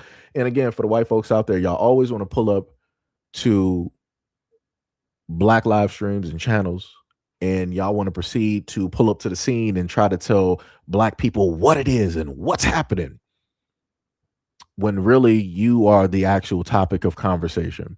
You just want to move the goalpost. You want to scapegoat. You want to put something else in front. And as stated before, ain't nothing really popping off. Like I said, what happened to Minnesota? Didn't y'all, white people, lose like 2 people and y'all didn't like really bust a grape? Y'all didn't do nothing. Those people just sacrificed their lives and the white community did not move. Y'all didn't do nothing. Oh, that's right. In order for movements to actually take hold and for anything to happen, black people have to be there front and center. But oh, wait, I forgot. When black people are there front and center, this is when bad actors tend to show up, aka government agents or undercover cops, and they proceed to start a ruckus, because all you need amongst a bunch of hay is one match to start a fire. And that's what happens in a lot of these times when you have these peaceful protests. Even though we've tried to point this out, I've tried to point this out a multitude of times on my platform, even while doing live streams. Nobody wanted to sit up and listen. Nobody wanted to pay attention. So here we are. Here we are. So the moment in time that we actually leave the responsibility to white people, y'all don't do nothing. The responsibility when it dealt with the Epstein files is directly on white people. And what have y'all done with any of this information? Nothing. Who have y'all gotten directly out of office? Nobody. What kids have y'all found yet? Nothing. Zero. Nada. Y'all can't even find bones. You can't even find ashes. You can't even find dust. You're still running directly in circles asking for the names when you clearly know who is a part of it. You're voting for them every single day, but you're still not doing nothing. But y'all sit up there and say, oh, we love this country. We're here for this country. We built this country. If you love this country, you built this country, you started this country, you also started everything that has to do with the Epstein files. And you also have to sit up there and take acknowledgement and responsibility of that same thing of which you orchestrated. Because you can't sit up there and put this on a black man, because that's the main story that you always love doing. Oh, it's the black man's fault. The black man did this crime directly over here. Look what happened to this poor white woman from over there in Europe. Look what happened to her. We're gonna make her into a martyr. We're gonna poster, her face in these paintings all throughout the United States, so people will never forget. People will always remember as if this is 9/11. But yet y'all the same folks that sit up there and tell black people that slavery was so long ago, and we need to sit up there and forget about it. We need to sit up there and forget about everything dealing with the KKK and all this other type of stuff where you guys wanted to roll through with the pale horse through our communities. Y'all wanted to burn things down, pull out tiki torches and all this other type of stuff. Y'all wanted to sit up there and forget the fact that y'all wanted to restart that whole organization, but y'all just wanted to go to Banana Republic. Y'all wanted to get some nice casual shorts with some khaki shorts, with some loafers, with some tiki torches, and y'all wanted to try to start a newer version directly of that because y'all told us, hey, forget the past. But when we forget the past, the same thing of the past will happen directly in the future. It'll just be under a whole another different type of branding, but still continue. But then y'all want to make it seem like, oh, black folks is crazy when we happen to bring this directly up and we happen to show proof. But no, we the crazy ones.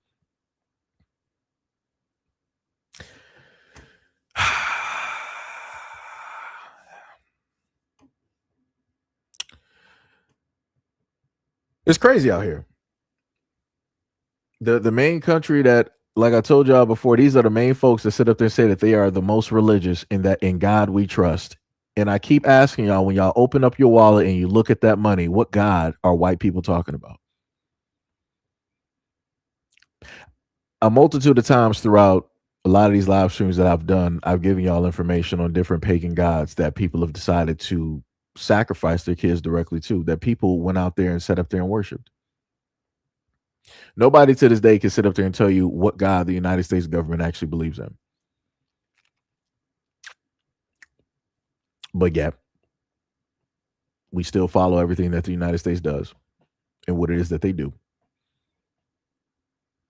Pledge the allegiance to the flag of the United States of America, unto the republic on which it stands, one nation, under God. But what God? What God? Because there's a multitude of gods directly out here. Now, again, I'm not, saying this for the Christians or the Baptists or the Catholics to start writing Bible verses like, oh, there's only one God direct. Again, what God are we talking about?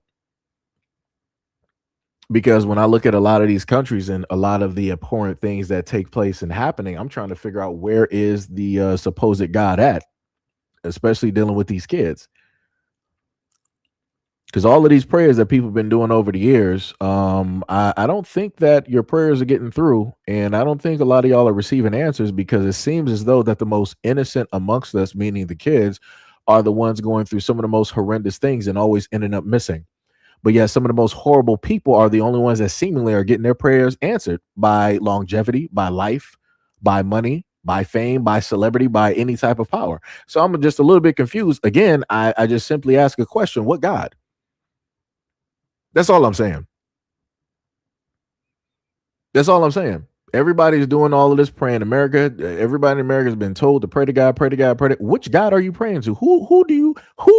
How do you know you're praying to the right person? Because I only see evil prevailing. That's all I'm saying. And like I said before, this is not me trying to get preachy. This ain't me trying to get religious. If you're like atheist or whatnot, whatever, like I say, I ain't trying to turn people into whatever religion. And like I said, it ain't for none of that. I don't really care about the Bible debates or who knows the most of a book and all. I don't even care about that. To each their own. All I'm sitting up there saying is I'm just trying to figure out what God is everybody praying to, because I only see one side winning. That's all I'm saying. Like I said, there's a lot of people that got murdered and killed. They're in the grave.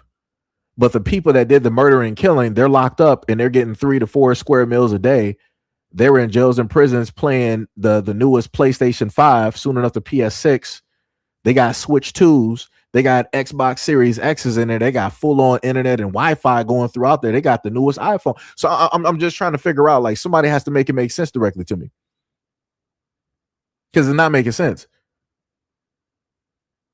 Like, the most horrible people are the ones sitting up there winning, while those who don't do nothing to nobody out here are consistently losing, and we seeing them in morgues. We're seeing them in graves. Matter of fact, I'm sorry, you're not even seeing them in graves anymore, because we're not even building graves. So where are those bodies? Anyways, I'm not even trying to go there right now. Man,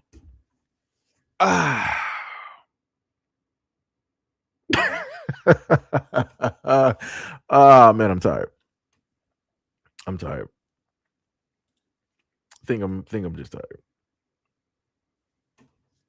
Think I'm just tired. Think I am just tired. Like I said, this is why, I told people before that I have an understanding why people just do content where it just delves with men versus women and all this other type of stuff. I get it. You don't really got to put no brain power in it. If you got the emotions to just go through and just manage with it, hey, that's all you need. You don't really got to speak logic or any type of wisdom in those conversations. It'll just be what it be. And you can just do it every single day. Because trust me, going on TikTok, I've watched a variety of folks directly out here who have very large platforms. And like I said, kudos to them for building up a very large platform. Like I said, no hate directly over here. But what I'm saying is that I've noticed what it is, and I think, well, I know he's probably not here. One of the brothers, Jay Black, he pulled up to one of the videos that I did recently, and his name is something different now, but he pulled up to one of the videos and he stated that the main content that people will fixate or attach themselves directly to, is men versus women and all this other type of stuff, which is true. Because like I told y'all before, and I was telling y'all, just as an experiment thing, so y'all can go out there and see for yourselves. If you look at the live stream section on TikTok, you will see the exact same tired, reiterated, restarted conversations, just worded differently on the prompt. You'll see the exact same conversations. Like, I saw one woman running the exact same conversation for like a week straight. And I'm like, so there's nothing else to talk about? Like, everything is just going to be like, should whatnot or whatever be allowed to date or whatnot? I'm like, this at this point is basically you're running the same topic. It's brain rot at this moment. There's nothing that anybody can add to the conversation. It's just regurgitated. Just people just going to be in their feelings. And that's what happens every single time when those conversations start. It's a whole bunch of men and women directly in their feelings. Nobody's really, in a sense, speaking, using critical thinking. Nobody's, really pulling up to the scene being logical. It's just all emotion based. And it's not there specifically to make a solution, to fix a broken situation. It's just to keep that current situation going so that people can profit and make money. Like I said, ain't no hate directly over here. I'm just saying that when you deal with these social media spaces, people got to be conscious of the content directly out there that they decide to sit up there and consume. And you got to figure out to what end, is this content? Like, what is it specifically trying to do? What is the end goal of that creator? What are they specifically trying to get to at their core? Like I said, I've made it pretty much clear for a lot of the videos that I do.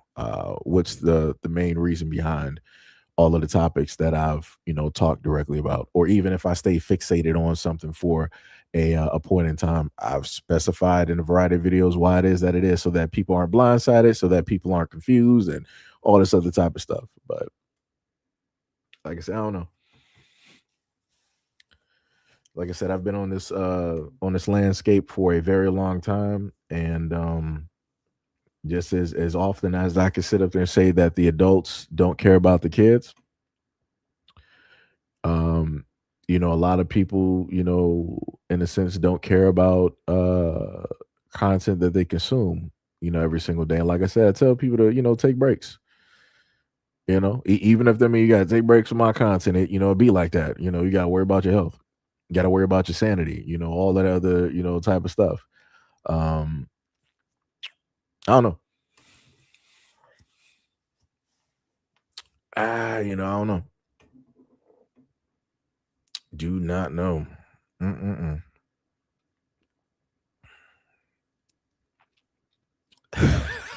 Brother Sly was like, I'm so used to modding. I tried to block a troll. That's crazy. Yo, that's crazy. What was it? J7 said left with the quickness. Let me see. Sonny said they don't care. They're modern day trash people who are the problem in the world, agents of chaos. Sham said, I ain't seen a campaign yet saying we're going to get rid of the Geppettos and the Cannibales. Just like I gotta get myself just like used to mispronouncing words and whatnot. This is another thing as well too.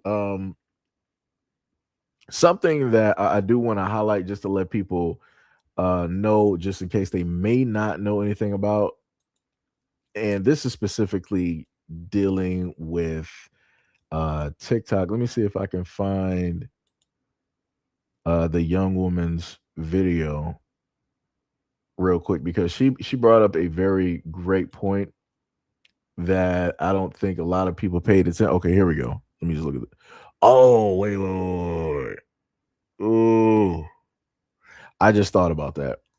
I can't play that video because let me just do this. Let me tell y'all how deep it is, and this is why I say it's not a subject that I even play around with. Okay. Right. So I'm just gonna pause it right there. Matter of fact, I'm just gonna turn off the sound just in case, right? Because there were some words used, and of course people would try to sit up there and get you on some stuff, right? So this woman said a black woman is shocked that TikTok banned creators from saying white people instead of, they must spell it YT, but they can say the N-word, and black. So yes, it's always that deep, right? So basically within the context of this conversation, the woman here was basically explaining that when it deals with TikTok, if you decide to say white, like I said, for whatever reason, TikTok is the only platform where there's a variety of words that are basic and everyday, where if you say them directly on TikTok, the video is muted, or that part is edited out, or that video is automatically getting taken down, or or whatnot, or whatever. Like there's always an issue. There's always a problem. When it specifically deals with that. But yet, if you want to say other words that have nothing to do with white people, you're free to say it. It's completely fine and dandy. I think I've even mentioned and talked about it as well. That's one of the other reasons that I have not done TikTok lives in a minute. I think it's probably been like a year or two since I've been like, maybe more than that. Since I've actually been live directly on TikTok. I've thought about it a little bit, technically, going live directly over there, having some conversations, but I would have to really, really educate myself and sit down on, how a lot of stuff works, especially with the different. I would probably have to just look up a list of words that just cannot be said, just to, try to cover the bases. But then, the whole problem with that is that you would have to also educate other people. So, let's say if I happen to do a TikTok live and I want some of y'all to, come directly up to be a part of a conversation, I would have to then, also, pass the information, educate you, directly on, what it is that we can say and can't say and all this other. Like I said, I feel like it's too much. It's way too much, and I'm like, it's crazy, but but probably at one of these moments in times, I'll decide to do it. Sham said, YouTube, TikTok, Google, protecting them folks big time. Brother Sly said, I spell it WIGHT. Yo, that's funny. That's funny. That's funny. Was it J7 said, and those are the same folks that be indulging in the zoophilia? Yeah. I've talked about that as well too. I've talked about that. Wait. You said Mo said don't forget about lunch. Wait, lunch in here, yo. What's up? Where you at?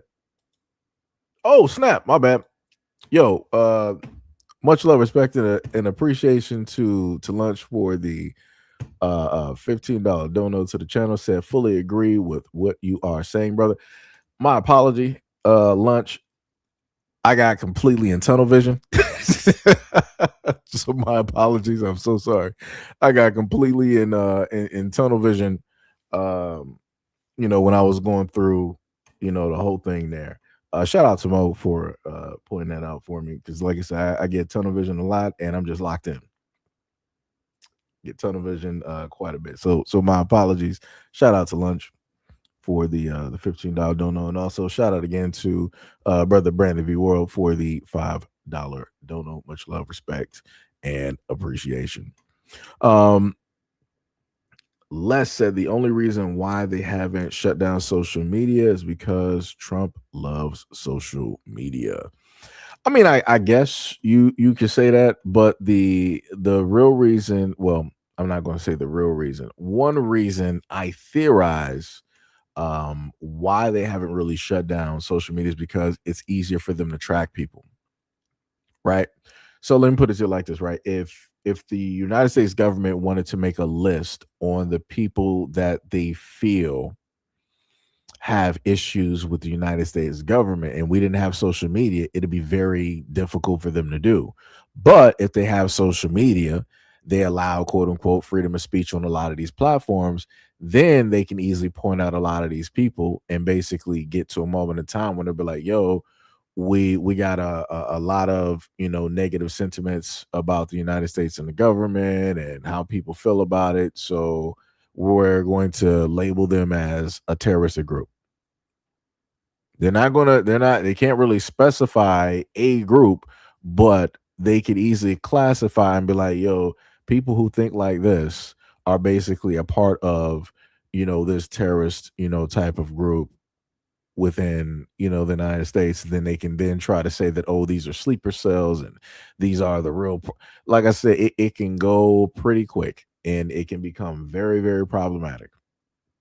But from my point of view, that's one of the main reasons that the internet is not specifically really monitored. Now, I do have videos directly out there where other individuals that have other affiliations have specifically stated that the United States government needs to get control of the internet, and they need to specifically get rid of freedom of speech when it deals with the internet and how it is that people are able to speak. And for me, I find that to be problematic. And I said before, even if somebody hates me and doesn't like me, they got the right to sit up there and say, you don't say it at me, but you got the right to express yourself directly online. Like I said, I can just choose to ignore it. I don't have to engage directly in it. I can just look over it because it's whatever it is and focus on something else. But the moment in time, like I told people before, that you got the government stepping in and basically stating what is best for you, you've already lost. This is why I told people before, the trial run that they did when the government was like, hey, we're going to tell you what it is that you can and can't get directly with, the food stamps. And people just pretty much went directly with it or however it basically worked out. I'm like, yeah, people don't see what's happening here. I'm like, really? I'm like, just like me and Mo, he would always write in the comment section, main running joke is bring on Skynet. That's the point I'm at right now. because I'm tired. Bring on the 15-minute cities. If you don't know what a 15-minute city is, go type it in. Go look up some stuff over there in the UK. I think should have been in like an Oxford area or whatnot or whatever, some article that I was reading. Go look up 15-minute. Matter of fact, they got them over there, I think, in China, whatever. 15-minute cities, hypermarkets. Go look up the Fed now. Go look up 2.0 cities. Go look up the digital ID. Go look up I think it was some type of brand new biometric scanning. There was a type of tech TED talk about a pill or whatever that people can basically take where it would show that people complied, a compliance type of pill or whatnot or whatever, that will show that people took the medication that whoever or whatever specifically told them to take. And like I said, a lot of this stuff is intertwined and directly linked. And like I said, people not going to understand what it is that they have until it's gone. So the moment in time that people are made to live above where it is that they work, and everything is within like a 15-minute run, so that means like your market, that means your gym and all this other type of stuff, right? People are not going to understand what's happening. Like I said, try to tell people about all of these highways and stuff getting reworked so that everything is pretty much a circle, so that you can't really, if anything happens, they know where it is that you're going to be able to drive to and can't drive to. They've cut off a lot of that stuff directly over the years. If you look at a map of these highways throughout a lot of cities, same thing with electric cars and how it is that these companies out here would be able to have the power to shut them off. Like I said, if anybody saw Elon's tech, aka those the Teslas, he has the ability to be like, all right, well, you did whatever to our car. Oh, we cutting it off. You're not going to be able to drive it no more. So whatever money you pay for, you can't drive it. Why? Because they got a computer chip and somebody else actually has ownership and priority over your own vehicle. Any of the other cars that you got, they got a computer chip. Any of these other companies could decide to go out there and do that as well. This is another reason why they're trying to make it illegal or make it as very difficult as possible to have a lot of the standard issue older cars still on the road, because any cars that are on the road are cars that they're going to be able to have control over because they have a computer chip. So just like when I gave you all the videos before talking about OnStar and how it is that if a police chase happened or whatnot, whatever, the company can just come in and cut off the car. And I said that was a problem. Now we're living in a time frame where pretty much every car that people drive has a computer chip directly in it, and it has a kill switch. So, I mean, you can take that as far as you want to take it. Your cell phones more than likely got a type of kill switch as well too. You just don't know about it. They got all types of backdoors that allow governments and whatever entities directly, within it. If you don't believe me, go look up, different files online that talk about a variety. Like I said, it's a lot, man. Just bring on the 15-minute cities. Bring on Skynet is inevitable. Yep. That is facts. That is complete facts. Yo, Rabbit, what is up? You said a quick reminder. You said white people ate the dodo into extinction, and that the Galapagos turtle became endangered is because the white pirates wouldn't stop eating them. It's crazy. It's diabolical. Sham say, you notice people who take social media for granted as communication have trouble operating in real life. Yeah, that's true. Yep. Pyramid say, you notice how people who are always online are also socially awkward. Yeah.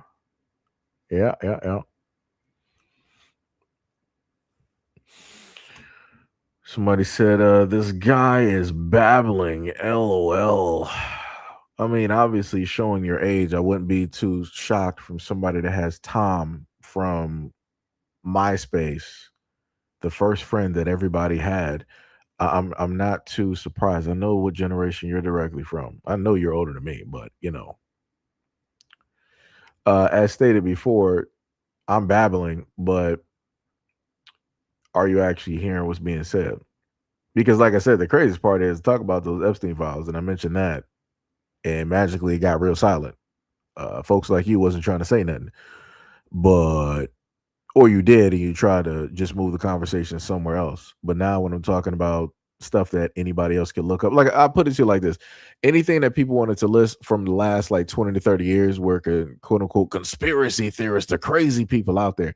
When you got people that work for the United States government that basically said that the conspiracy theorists are right pretty much about everything, it's not babbling anymore. It's just the fact that y'all don't want to sit up there and listen because y'all would y'all would rather stay in the comfortability and a lie versus live directly in the truth.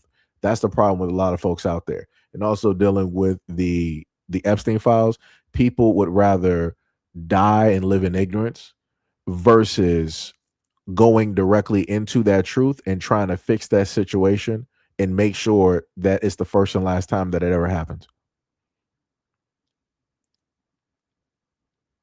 Like I said, too many people would rather live a lie.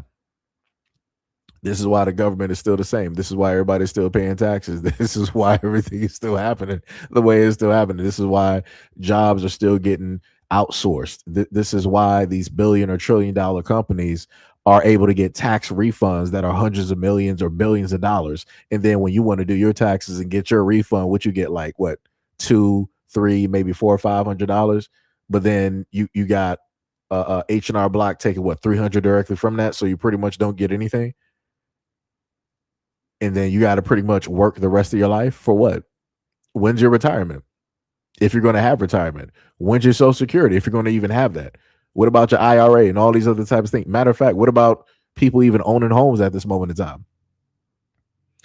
America is a corporation, and America will sell off parts of that corporation in order to benefit itself. Everything in America is up for sale, including you and me. But I'm babbling though. But yet you can see over the last 20 to 30 years what America's been doing to itself. It's crazy.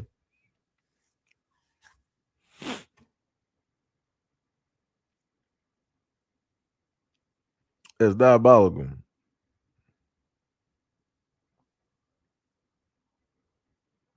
And it's crazy where people want to start trying to have me talk about, all these other types of things that they worried about, but yet you come through on some type of fake profile with no actual name, with no actual picture. You probably just started that profile within like the last 5 years, troll account, and you want somebody to start talking about what you deem to be important, which is crazy to me. 100%. So you would rather talks happen about a conflict versus the information that is out there and readily accessible that people could actually digest and actually understand and see and actually acknowledge. You would rather people forego that information and be like, let's just focus. Let's focus directly on something else. What if the conflict was basically started because a lot of this information has come out and there's other information being hidden that they don't want people to pay attention to? What if you're one of the operatives that want people to focus on a conflict versus focusing on stuff going on at home in the United States? Better yet, if you actually cared about the conflict that was going on, you would actually use the YouTube channel that you're talking directly from within this comment section, and you would make videos directly on that. But yet, 9 times to 10 times out of 10, the people that come here, they don't even have a channel. They just got a name, and it'll just say that the profile's been there for about 5 or 6 years. That's some wild work. That's crazy to me. But yet y'all say that whatever topic you bring up is more important than what it is that I'm talking about. If you actually cared about it that much, you would have been talking about it, and you wouldn't actually be here. You wouldn't be talking in my comment section. You wouldn't be leaving 4 to 5 different messages directly up there trying to get my attention and to have me talk about it. That's crazy. Wild work. It'd be like that though.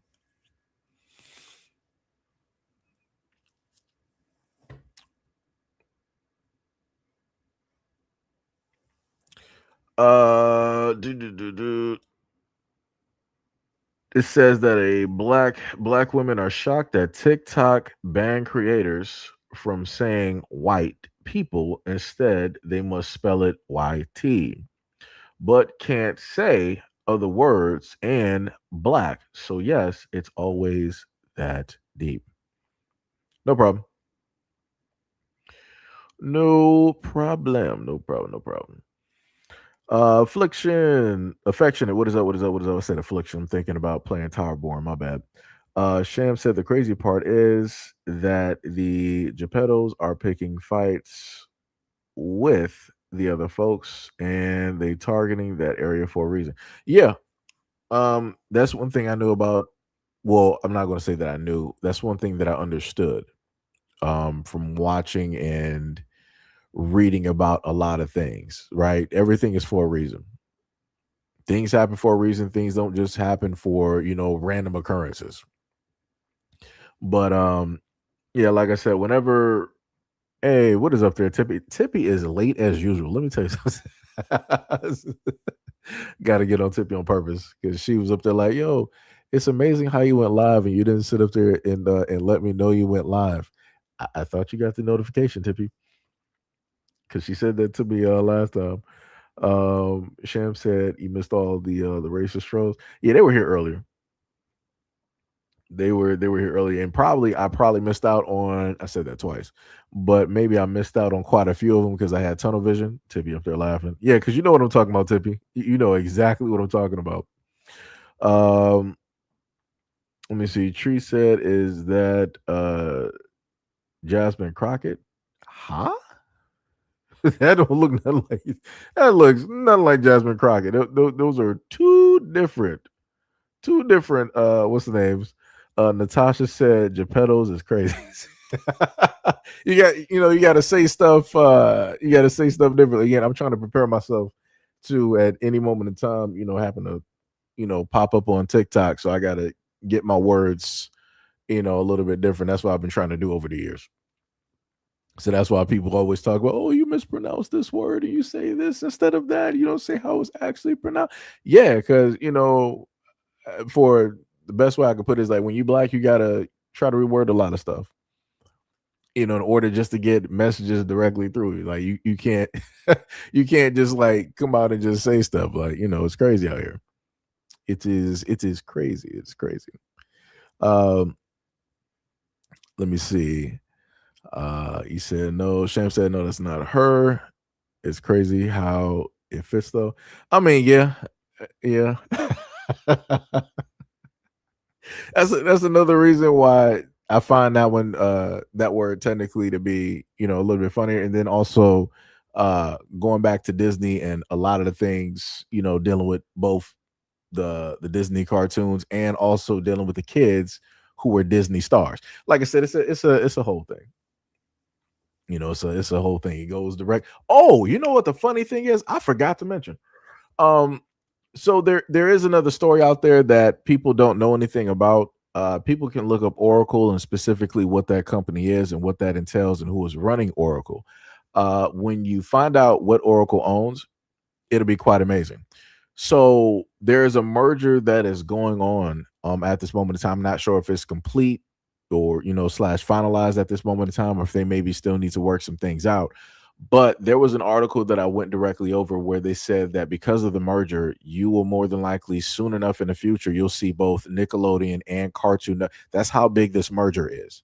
So for 20, 30 or whatever years, Nickelodeon and Cartoon Network have been completely separate. For me, because, being in Detroit, those channels, Nickelodeon was channel 46, Cartoon Network was channel 47. And then later on, it became, I think, channel, what was it, like 52 or something like that? I forgot what it was. It's been a while since, cable. But because of the merger, Cartoon Network and Nickelodeon will be one channel. So that's going to be brain altering right there. That's going to be some crazy type of work. The lineup of cartoons that they can now have. Oh my God. That'll be insane. Insane. Sham was like, I'm gonna use it. Said yes because I think Pinocchio was referring to the island too. I think somebody might have stated that. I think somebody did say that. I think. Rabbit said, I remember when TikTok was new and discovered to be racist. Black people told other black people to boycott TikTok. That boycott lasted maybe a week before we folded. Yeah. I remember. I remember when people were flooding and they were like, we're going to Red Note. Right. They were going to like this Chinese app, and then the United States government and everybody else came out of nowhere. They were like, oh, you're gonna go over to the communists, you're gonna go over to China, this, that, and the third, and they're taking they're gonna take your information, they're gonna take this. I'm like, but in the United States, I'm like, Verizon been taking information, Sprint been taking information, AT&T been taking information, Yahoo been taking it. All of these companies in America been taking people's information, especially Mark Zuckerberg, aka Facebook, been taking people's information and sitting up there selling it directly to the highest bidder. But you want to try to make the American people fearful of China. This is what I told people before. This is the like when I tell people that you got like this psychological warfare going on, and how it is that people would try to play these mind games to try to fear mock. That's what I be trying to tell people. That stuff literally happened in real time. Where as soon as so many people that's normally on TikTok were freaking out and they were like, yo, we're going to go over to this other app. Almost overnight, the American media just like swapped gears on whatever topic that they were on, and they just started really talking about this, and all of these political pundits or whatnot. They really wanted to start talking about, oh yeah, the American people, they shouldn't go over there because, communist China, this, that. I'm like, y'all ain't really been talking about China for the longest time possible up until now. You feel it's a threat because y'all wanted to do whatever it is that y'all wanted to do with TikTok, and then y'all were threatening people's livelihoods. So now because you don't want to take the blame for what's happening with TikTok, and people are like, hey, we're about to jump ship and go over here. Now y'all, come on. But like I said before, people like, I'm crazy. I'm babbling. I'm a conspiracy theorist. It's amazing how people forget. I don't know what that 2.5 years basically did to people's minds, but it is crazy when you want to have conversations with folks and it's like they just forgot what happened yesterday. Like that is wild. It was not that long ago that people were fearful of what was going on with TikTok. I mean, technically you should still be fearful. Because there's been a lot of movement on TikTok of people being able to, make money. Like people had livelihoods on there. They were doing great. They were doing excellent. But the other thing that's been happening is the same thing that normally happens on a lot of these social media platforms, especially when it deals with TikTok, is that you have a lot of black content creators. They've come out and basically stated that, hey, we're not making the same amount of money. Like we're putting out the content, we're being consistent, even with the engagement and whatnot, whatever, we're not getting the same money as other folks directly on here. And that is problematic because if you're doing the same amount of work, getting the same amount of views and the same people to interact with the content, it doesn't make sense why the pay gap should be different. Right? If it's supposed to be a balanced playing field with people just making digital content, it shouldn't have anything to do with race, but it does. And now, if it comes down to a moment in time that the United States government fully has 100% hold of TikTok, that's going to change, especially a lot of the content that will be allowed, and that'll also change the content that's going to be pushed.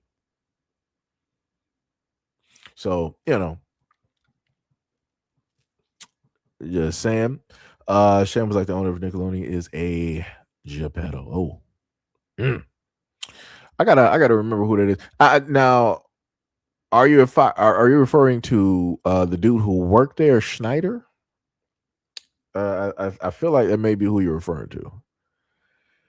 I feel like that's the person that you may be referring to. And I remember seeing that dude directly in a lot of skits on a lot of shows, Keenan and Kel, the Amanda Bynes show, all that, and maybe some other shows, in between there, making guest appearances and whatnot or whatever.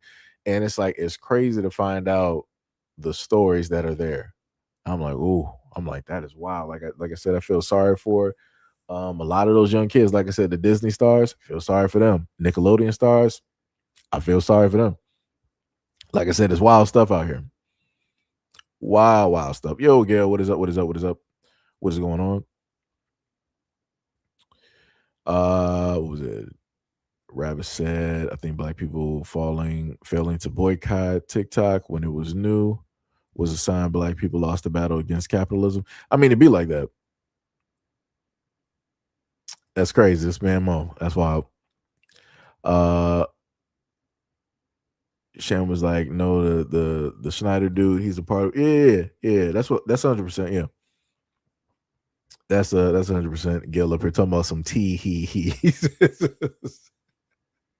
That's some crazy word. That is diabolical. But yeah, like I said, it's crazy.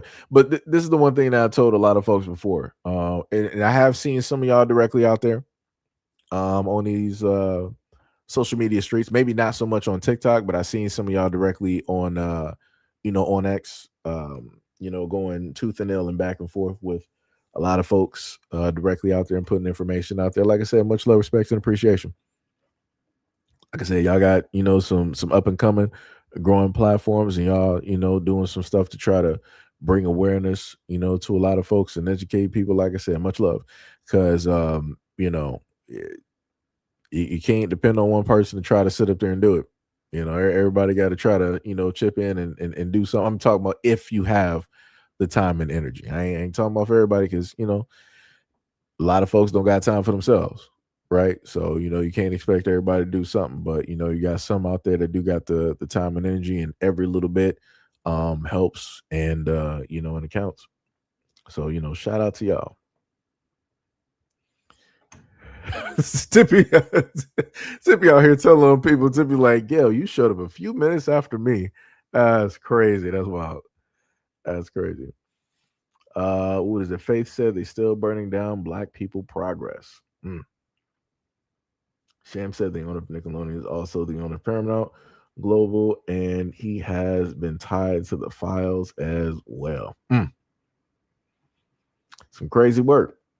It's diabolical in nature. But, like I tried to tell you before, there's a lot of information and stuff directly out there, and people just don't seemingly care. Like how they just, again, harken back to the whole thing of the United States government for the longest time possible saying at one point, yeah, UFOs, little green men or gray men are real. But then, it was UFOs don't exist. Going back to the 1947, it was, a reflection of like moonlight casting off of like Venus onto the atmosphere through some smog gas from some swamps in New Orleans onto the clouds, and then that's what gives you like the appearance of like UFOs. And I'm like, dog, people believe this nonsense? I'm like, dog, people had to be so gullible. I kid you not. Like that is the most insane thing possible, to know the fact that people were actually walking around discussing that and actually believing. I'm like, everything is cooked. It's a done story. And then going on to the future, where people for like the last 30, 40, whatever years, like, yo, UFOs don't exist. They're not real. Nobody ever seen this. Nobody ever had that. And now all of a sudden, the United States government is like, well, Trump stepped into office, number one. He's like, yeah, we got a space force.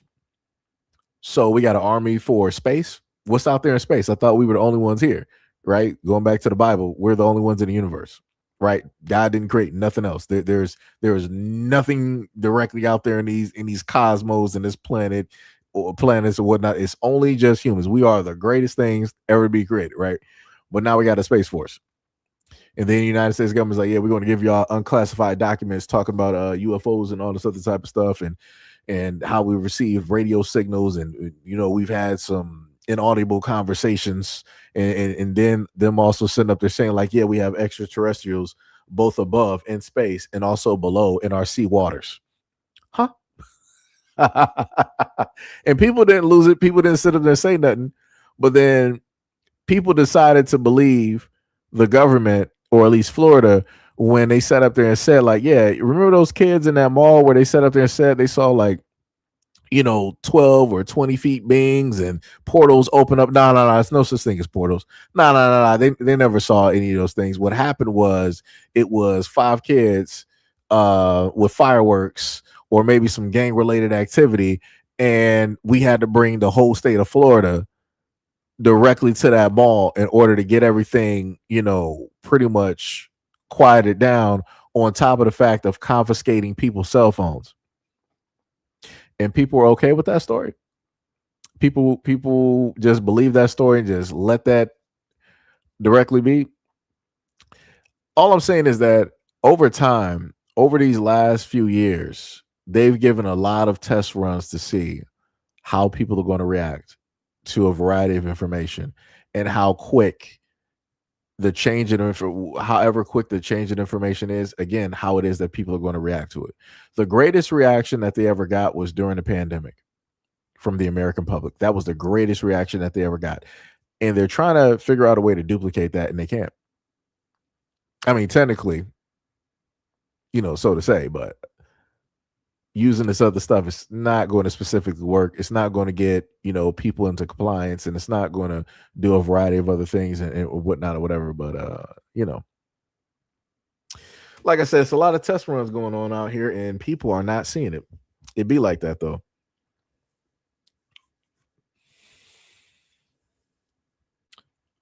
Sly said, I saw an enormous red glowing ball gliding across the tree line right in front of my house a few months ago, silent as a church mouse. I mean, they got a lot of stuff up there in Canada and Russia that happens very frequently. And it'd be like that. You got different things that have happened, anomalies, as people would like to say, on radars, which people have spotted, where you've had these magical streaks that have, appeared on the radar and then disappeared at very high speeds. You've had radar paying attention to things, in the depths of the water, like a large shadow moving from like Antarctica up north. And I'm like, what is that? So I'm like, I don't know what that is. I'm like, nobody can explain it, directly to me. I don't think we actually received a valid explanation directly on what that quote unquote anomaly was. But yeah, like I said, quote unquote scientists have a way to excuse everything. And people believe it. People will believe it. Mo said, yep, those kids opened up a CERN portal. Shem said, LOL, I live in the country or yeah, you say you live in the country, was coming home down a dark highway one night and saw something follow me in the sky. I thought it was a drone, but it zipped off too fast. Tippy said, that's Seiji. I care about what's going on.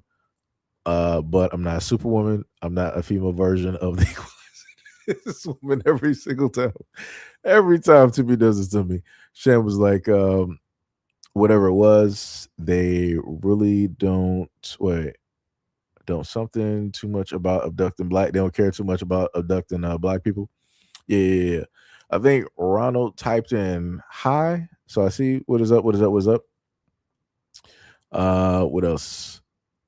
What else? Gail says she looks like she covers up her BV with Bath and Body Works. That's crazy. That's wild. That is wild. Oh man. That's why I came with y'all. This is why I came with y'all. So I got a question for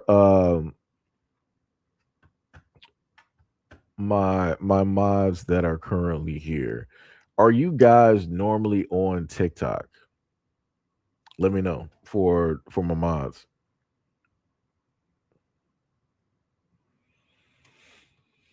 Let me know if y'all are normally on TikTok from time to time, because I'm trying to figure out if I will, start doing some lives directly on there, but I would again have to bring y'all directly up there to mod the channel, because you got a lot of people that'll just start like pulling up and saying some stuff. I mean, I'm not really. I mean, with TikTok is different. It's like it's a hit or miss. Sometimes what you talk about, it may get a lot of people, then other times it may just be like a few people. Like sometimes how it is on here. Sham said, nope, not on TikTok. Tippy said, I heard that. Wait, what? What is Tippy talking about? Gail said, nope, this is the only social I have. Sham was like, I regret asking. That's crazy. Concern said yes. Okay. What is it? Tippy said, is the stream freezing? It shouldn't be freezing. It should. Wait, let me see something real quick. Mo said YouTube is my only social media. I swear I didn't seen. I swear to goodness I didn't seen Mo directly on TikTok. Swear I didn't seen that man up there. Because at one point I thought about the whole thing with IG. Well, the other thing too is TikTok doesn't normally sit up there and save live streams either. So whatever live streaming that is that live stream, and that's it. It's not like YouTube or I don't think IG say X or YouTube or Twitch. So it's pretty much a one and done thing. Pretty much a one and done thing. Sham said, no, the stream is fine. What was it? Tippy said, I have the app, but I don't use it. Okay. Gail said, don't let us stop your coins, Seji. You'll just have to get some new recruits. No. Because what I'm saying is, like, even if, like, you know, I got a lot of moderators here, but, you know, everybody is not, you know, on YouTube anymore, or, you know, however that basically worked, or some people may have forgotten their accounts or whatnot, or whatever. Because I would just sit up there and automatically have y'all just like mod it just in case y'all did make an appearance and happen to say something. Because if I did, let's say if I did go live and have, you know, brand new people, I'm not sure who that is, because that takes a lot of time to actually trust people. So I probably won't even start off doing that. But I wouldn't want people just randomly just like banning y'all or something like that, because that'll get me mad, because I'm like, yeah, no, we ain't doing that. I'm like, we're not you know, doing that.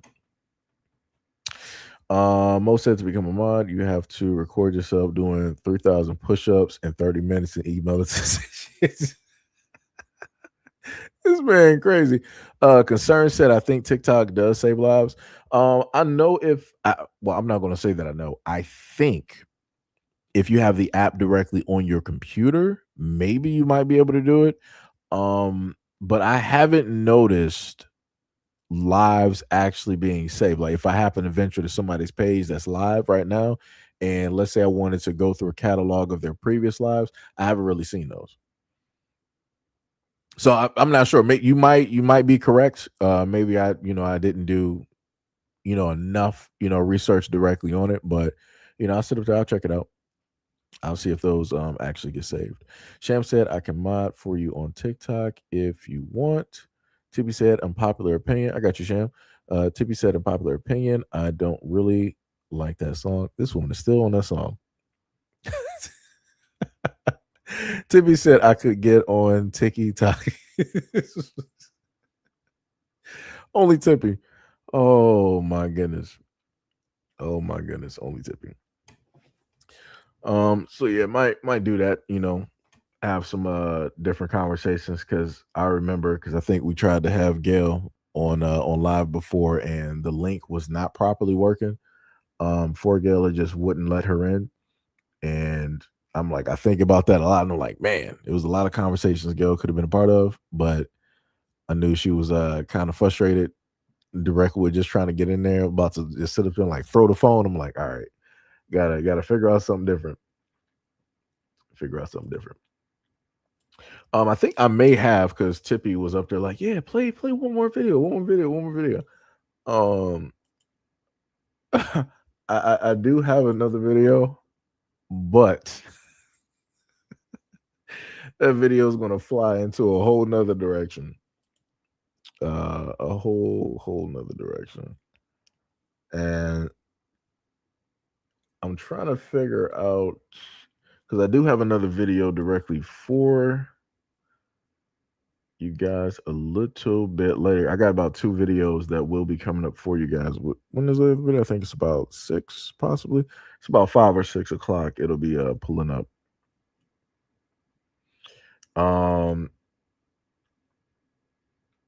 Matter of fact, because I like to go over these videos, I want to see what people's comments may be directly on this video. So this is a little bit of a different video. So this is on the So this is from the tonight's conversation. I'm pretty sure anybody who's been on social media, if you've been on X or if you've watched any shorts, you may have come across their content before, where they have a lot of the relationship, type of questions directly for folks and all this other type of stuff, right? So this guy here is going to ask a very simple question, and I want to see what you guys' general consensus. It's only about like 45 of us here, so I want to see what folks' general consensus would be. Oh wait, Concern said it saves for the content creator. Okay. Shout out to you for the information. So that's very much helpful. So I know I can sit up there. I would have to get a whole nother hard drive, so I can make sure to save it, because I don't know what the compression. Like I said, it's been a minute. It's been like 2+ years since I did a live stream on TikTok. But I know the compression rate for a lot of platforms is different. So for a lot of platforms, they don't compress it enough. So something that may, let's say, be like 15 or 30 minutes for a conversation, a live stream, it may be about like 5 or 6, 10 gigs, like something crazy, which it just should not be. So yeah, I would just have to make sure to get a hard drive, which is a little bit difficult because both hard drives and different things for computers are actually pretty high at this moment in time. But anyways, shout out to Concerned Citizen. Tippy said, "Is it going to be racist? Is it? No. It's not like that." Wait. Ash Rabbit said that Jonathan Major's planning to make an anti-woke centers with the failed script writer Ben Shapiro. Lord no. I don't know anybody who's going to watch that. I don't know. Like I said, I feel as though that Jonathan Majors was supposed to be in centers, but due to everything that was going on, they opted to steer clear of that. And you had Michael B. Jordan playing 2 roles, because I feel like that's what was supposed to happen with that film. But yeah. But yeah. But let's just take a listen. Like I said, I just want to get y'all sentiments on his question, and then the response directly from the people on the panel. How do women create a child with a man that shows them no quality traits, give them wife privileges without men showing any initiative, and then they blame the whole male race for their bad decisions?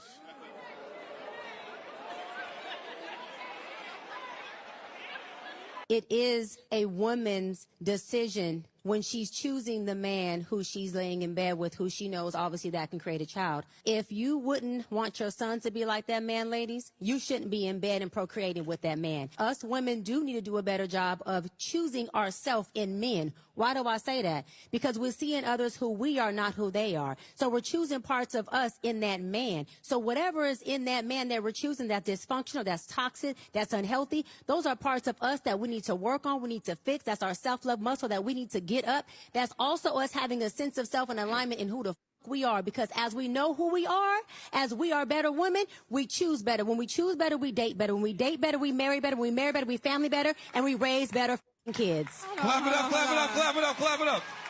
Tasia, what's up? That sounded real good. That was real healthy. But sometimes niggas lie. Let's talk about it. There are women that tried their best to actually understand who this man was, see what kind of stock he came from, see what type of man he was to his past children. And you niggas get into their life and still clown and still publicly embarrass them and still make them the second, third, fourth baby mama, okay? The real question is, who and made you the Gucci? Yes, that's Gucci with the K, the Gucci police. We're working with children in the community and working with the youth. You see a lot of hurt kids, and I'm just like, hurt people. It has to stop. I appreciate the spirit of your question, but I think a lot of what you witnessing out here on the ground is the product of 2 people making one sexual decision, but only one person staying up to clean up the mess. It takes that patience in getting to know a person. You don't have to lay down, and you don't have to procreate with everybody you meet. No disrespect, Brody, but it take a village to raise a child. I think this is so nuanced of a situation that we just got to pray for everybody involved. We also have to hold people accountable. Praise the Lord. Let's hold the men that are deadbeats accountable. Yeah, we got to hold everybody accountable. Hold on, no. We got to hold everybody we can't accountable. be like, we got to hold everybody accountable, but when we ask this question, we always slant it to what that woman didn't do well, instead of saying that even if you don't like that woman, you hate that woman, you don't get along with that woman, you brought a child in this world, and you need to stand up and raise your child, then you wouldn't be asking your question. But it's niggas that ain't got the backbone to take care of their responsibilities, and then now, hold on, no, it ain't no respect. I don't have no respect for men that have children and don't take care of their seed. Period. So we clearly heard that conversation, right? And the brother just simply asked the question. He was like, yo, how is it possible that you got women directly out here that'll make kids directly with the wrong guy, knowing that the dude is not responsible? He's not a good father. He wasn't a good man to begin with. And then somehow from that situation, it then goes to all men being the problem. It was a very simple question. The only one that, in a sense, had a reasonable answer is this woman here. She was the only one that technically had a reasonable response that was not emotional. She came from a very critical thinking, a very logical standpoint. And she was basically saying that when it deals with kids even being produced or whatnot or whatever, that responsibility, in a sense, falls directly on the fact of the woman, right? And again, that's rare that you're going to hear somebody basically say anything to that effect. Now, in reverse, what you ended up seeing is this woman here that have the very thick eyelashes. She got the full ensemble, makeup, eyelashes, hair, and she came at it from a dare I say basically ratchet standpoint, because she was just emotional all over the place, because she didn't say that men come out there and lie. She was like, these ninjas come out here and lie directly to women, and women try to figure this out, and women try to do this and all this other type of stuff, and basically taking any and all responsibility and placing it just solely on one different side. And as stated before, this is the problem when we have a lot of these conversations. And then it didn't help due to the fact that you had a guy right here deciding that, like, let me just sit up there and just attack the dude real quick. Now, I want to note to y'all this, right? The one thing that they didn't even acknowledge themselves, I want y'all to look at that finger. That dude is married. So he is talking from a point of understanding. He's also talking from a point of responsibility of two ways. Number one, he is married directly, doing the whole thing. He is married directly to the woman that he is with, on top of the fact that he stated that as a black man, he works with kids specifically in the community, and he sees firsthand the trauma and what it is that these kids specifically have to deal with. And it seems as though that a lot of that stuff was ignored, even when the guy with the sign specifically wanted to bring it up. He was like, yo, who made you the police over like women's like body parts and all this other type of stuff, and rah rah rah. It was like, other than Bryant that was on stage, it seems as though that everybody else ignored his question and they just went in to just attack him. And I'm like, that's highly crazy to me. That's that is highly crazy. And then even when he was like, all right, let me just walk it back a little bit, and he was like, hurt people, basically, meaning both sides. You then had the other guy, let me see this dude right here, again, still going after the men there. And I'm like, this is why stuff never gets fixed. And when the first guy, again, who is married, he first brought up the question, the only people that you heard in the background having any type of emotions or feeling a certain type of way about what the question that he stated, were the women in the background. I'm like, yeah, that's crazy. I'm like, I'm not sure why there's like any type of like feelings or oohs or yelling in the background. I'm like, y'all acting a little bit too emotional for a question that he specifically he was just asking. And again, it's nothing wrong with the question. It's a very valid question. But again, obviously, some of those women directly in the crowd are hit dogs, and they cannot, specifically deal with whatever. They can't specifically deal with it. What did rapper say? He said she got some thick lashes. They practically look bulletproof. Captain, what is up? You said, family, I enjoy your content. Keep pushing. Much love, respect, and appreciation.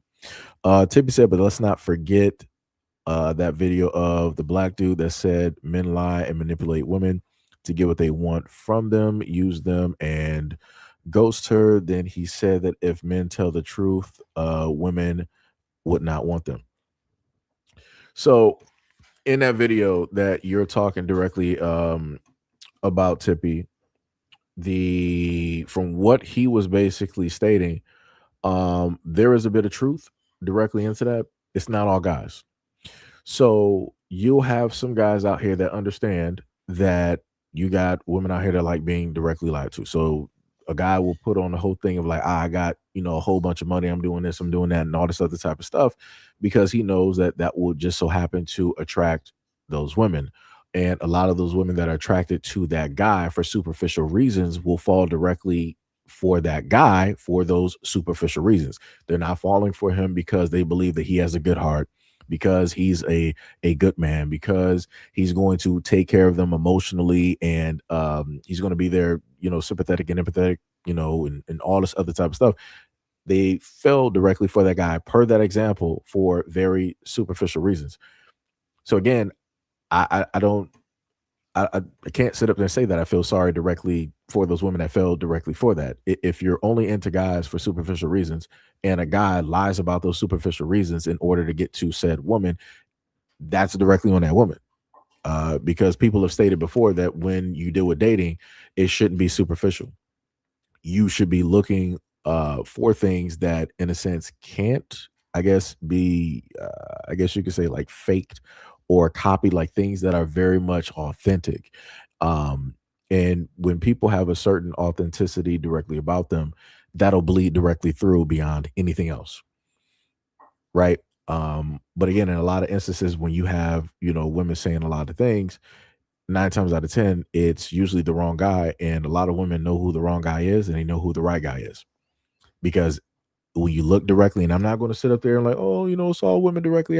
When you look directly on social media, when you look on X, when you look on IG, when you look on YouTube, when you look at all these other places of individuals, of women making videos about the wrong types of men, it seems as though that every woman can seemingly fall for and run into the wrong type of guy. I've yet to see videos where women are like, yeah, I just fell for the right guy. I just bumped into I've never seen it. It's for whatever reason, all the women out here can just seemingly be around and with the wrong types of guys every single time. And supposedly the good ones that women are looking for, they just don't exist, or they overlook them, or they just ignore them. Like there's always something. There is always something.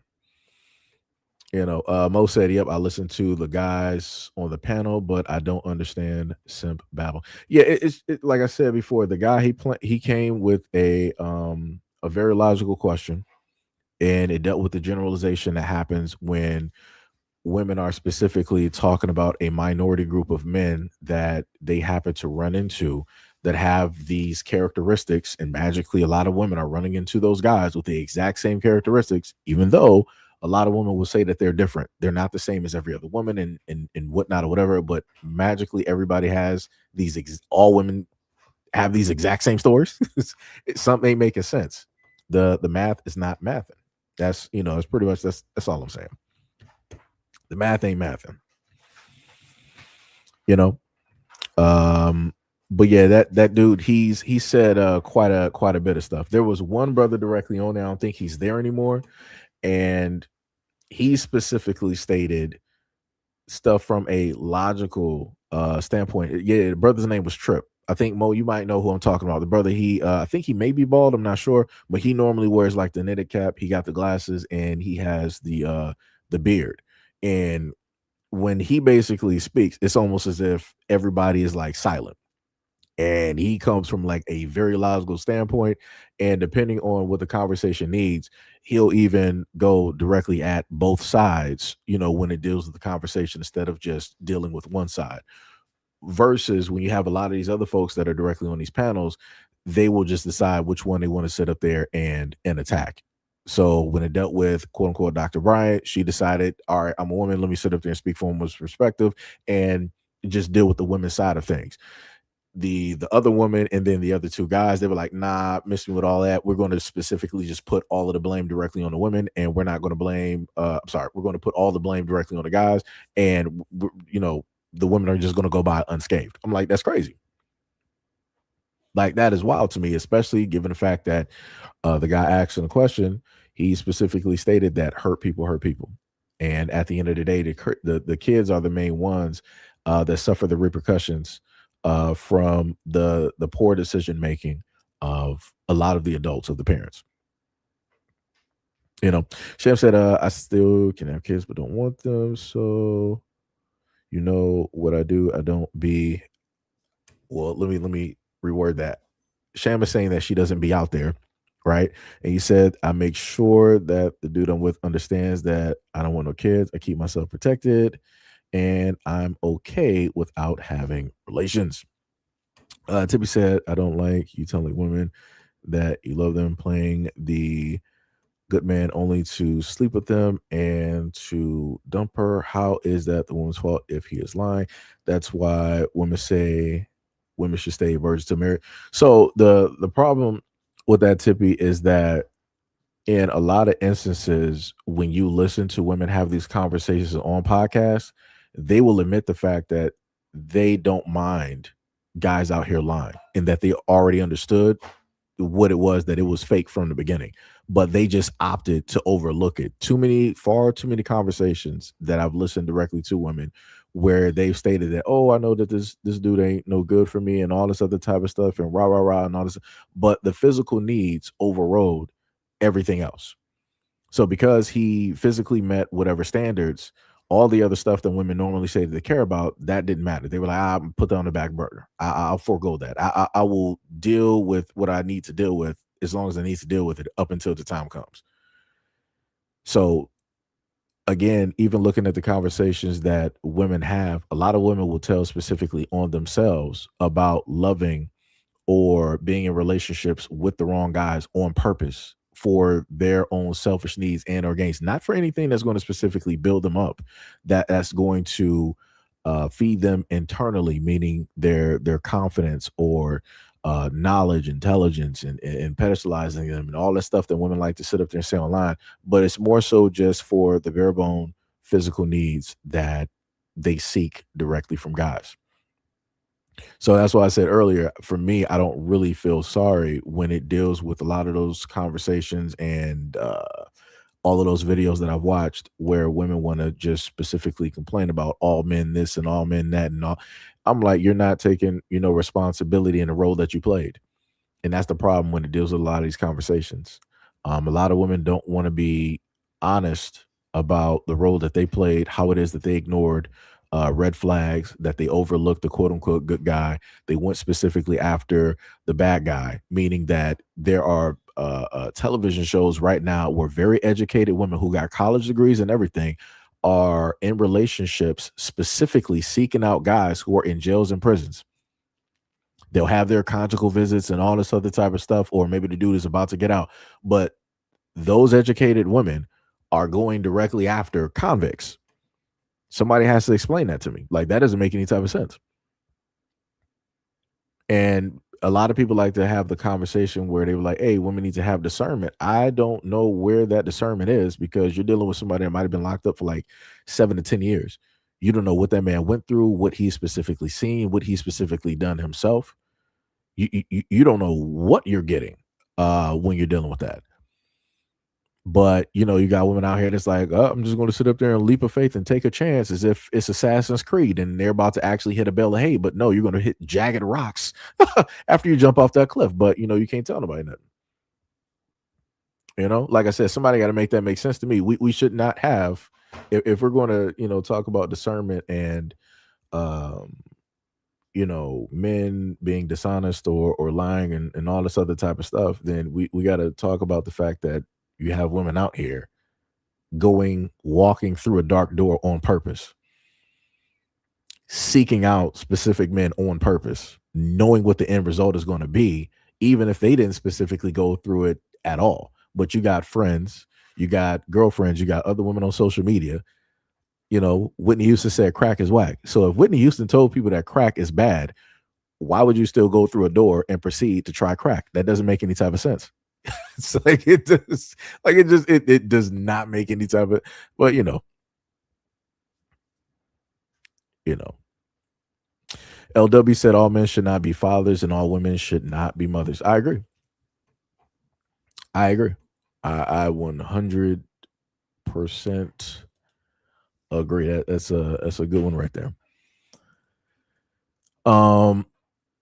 Wait, what was it? Sly said, peace and enjoy your evening. Much love, respect, and appreciation. And to the same to you as well.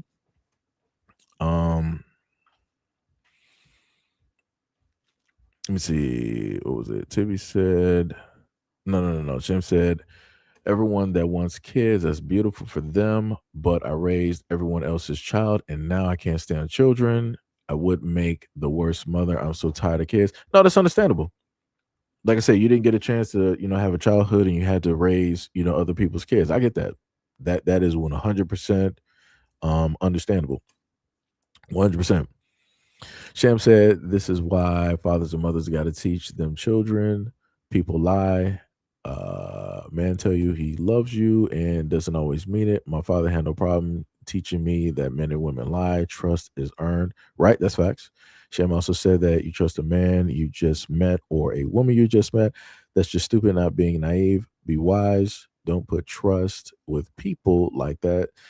Some of y'all even marry people who you can't even trust. Tippy said, I helped raise 4 kids, and sometimes I get baby fever. I miss their baby smell and laugh. Does that sound weird? I have motherly traits, but I'm scared to have kids. Let me see. Wait, Mo said something? He said, I don't look down on women who don't want to get married or have kids. Wow, that's crazy. Only Mo sitting up here saying something crazy. Let me, this man. Yo, Third, what is up? He said, if you don't have warrants, women are not going to be interested in us as a man. Sham said, I'm one of those people who should not be a mother. No, like I said, that's understandable. And the main thing is that you came to that understanding a while ago, and you specifically know that within yourself. Like I said, I respect that. When people can actually be honest, like this is the one thing I've stated before. When it deals with a lot of adults out here, if people can be honest with themselves and understand that, yo, kids are great, but I wouldn't make the best parent. That's dope. Like I said, I do not fault them for that. I 100% respect the honesty. For me, I almost feel like that honesty should be rewarded, because you're not deciding to go out here and just do it just because you can sit up there and do it. There's a lot of people out here, just like the comment I highlighted from LW. All men should not be fathers and all women should not be mothers. There's a lot of people out here. There's a lot of adults out here that should have never procreated, and they're over procreating, knowing the fact that they are not beneficial to those kids' lives at all. You got people out here that are procreating that have been detrimental to their own lives and their families' lives, but yet they want to go out here and create kids as if they're the best version of any parent directly out here. No. I will go with something that folks have stated before, that just like you got a license for driving a car, you need a license in order to be a parent. For whatever reason, when it deals with these situations, if you want to get a gun, you need a license. You want to drive, you need a license.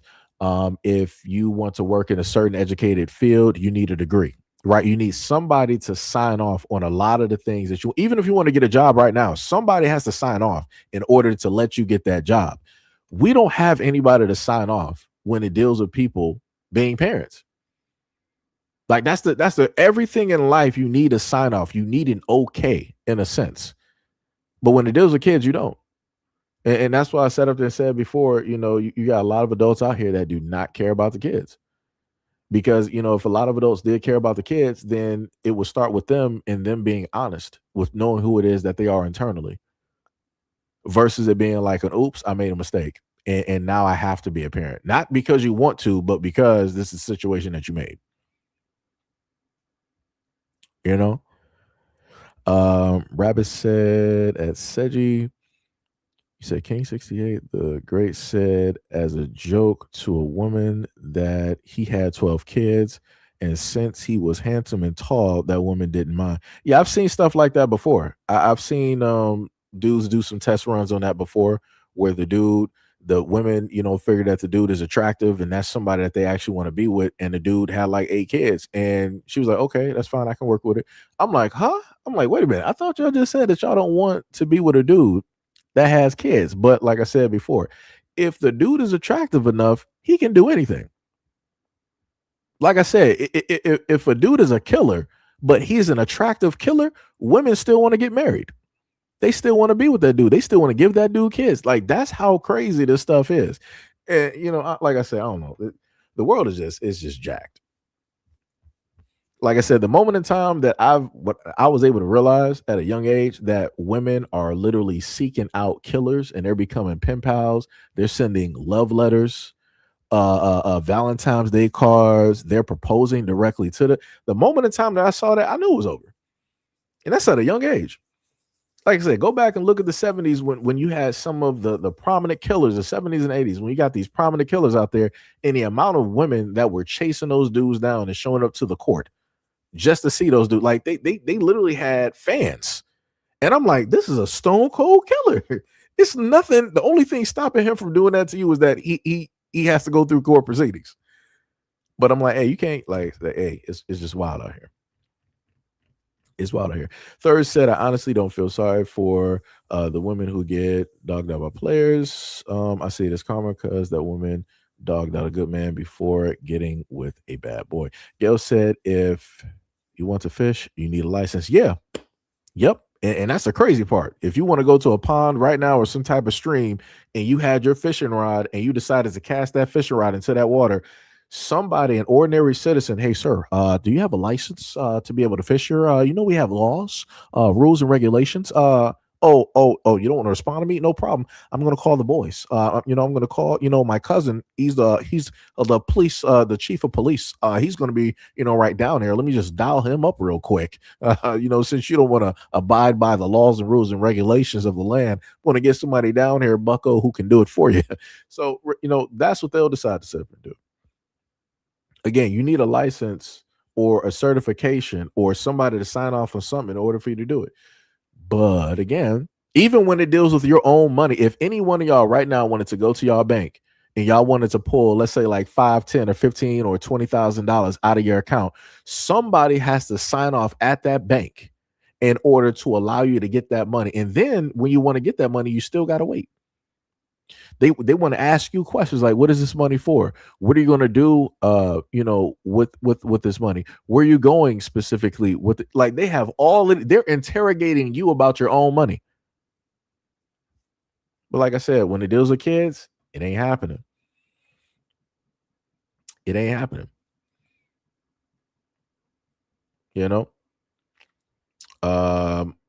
Third, I said like the Deadpool killer, women went gaga for him and he deleted 3 women. That's crazy. I ain't even know nothing about that dude. Sham said, I'm not ruining nobody's life. I know I look young for my age and whatnot, and I hit the gym. I'm buying time out when my age hits me. Ruining no human. I'm not ruining human beings' life for selfishness. I got you. Let me see. Tippy said, Seji, men are insane too. If female Geppettos are highly attractive, men don't care. I mean, you are correct. You are correct. You will have men do the exact same thing. In a sense, they're not going to try to get married. I'll tell you that. 9 times out of 10, the dude is not going to try to get married directly to that. Men, in a sense, are stupid, but there's a length to that stupidity. There's a trail to it, and that trail is very short. Again, that's not me condoning. That's not me saying that it's right. It's the lesser of the two evils. I'm not saying that. All I'm saying is that you got women that will get married to and chase after a killer and knock down any door in order to get to that killer, knowing the fact that he's a killer and a murderer, deranged, or he's possibly eating people.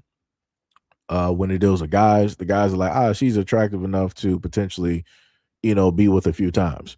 They're not talking about kids. They're not talking about a marriage. They're not writing in a diary or, dear journal that, X, Y, and Z and all. No. They're not having life plans. It's like I said, both factions are stupid, but there was a limit to the stupidity. That's what I'm saying. It's still stupid. It's still stupid, but there's a limitation. There's a limitation.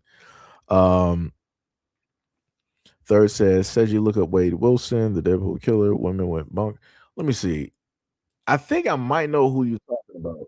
Let me see something. You said the Deadpool killer. Yeah, I remember this dude.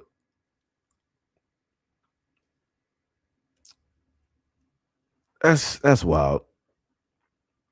Let me guess. He's probably a tall dude as well. Probably a tall guy as well. Like I said, I'm not surprised.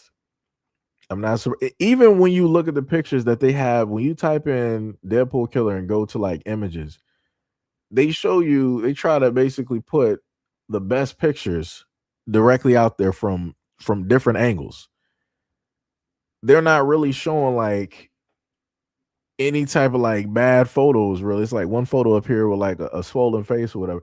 Like I said, all of this stuff is very deliberate because they know that if you want to sit up there and get like a lot of attention to a lot of these stories, we're going to sit up there and specifically out of all the killers, we're going to talk about this guy that we know that fields of women out there are going to fall and swoon directly. Like I said, it's easy. It's like it is easy. Like I said, you can do whatever it is that you want to sit up there and do. Like it's crazy. It is wild. Sham said, LOL. Also, I saw how kids messed up a lot of girls' lives growing up, and that is not for me. He also said it's not an excuse nowadays anyway. It's not like back then. You got a IUD, condoms, female condoms, spermicide, birth control, shots temporary, tube tying, vasectomies, temp or permanent. Gil said, yikes. Mo said, who controls consensual access, pregnancy, and birth? Like I said, in a lot of instances, a lot of conversations are going to be roundabout. There's going to be roundabout, conversations, and in a lot of instances, we never happen to have solutions, dealing with a lot of these situations, again, which is sad. And you can pinpoint or at least point down a lot of these conversations specifically dealing, with the community. And you would hope that things would actually become better. I'm actually trying to find one other video. I might have to try if I can't find it here, because I know exactly what the woman looks like. Because it was another video, but it was crazy. Like the way that the woman was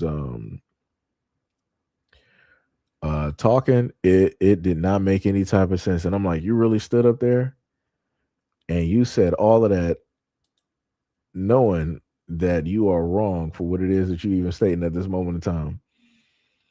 Let me see if I can try to. Let me see. What's the name of this? Tonight conversation. Let me just see. I'll probably try to make this the last video here.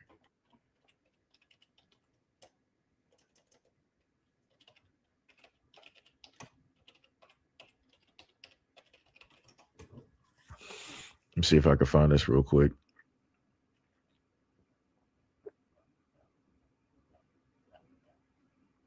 I might not be able.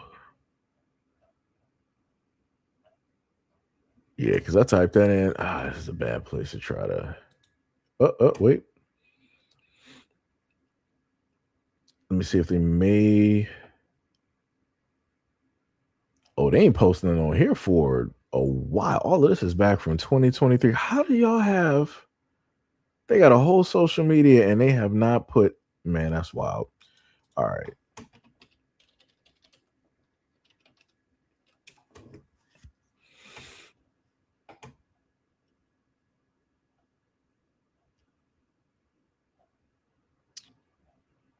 Okay, obviously that wasn't the thing to look for. What is the lady? What does she basically state? Let me go to TikTok real quick.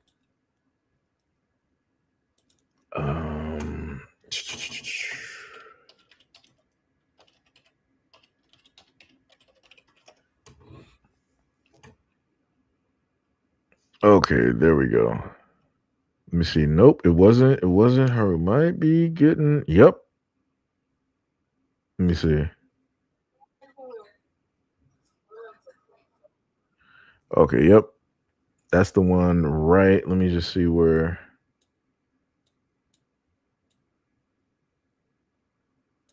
All right, let me just do this one real quick because this is one of the ones I did want to mention before, and I'm like, this did make no type of sense.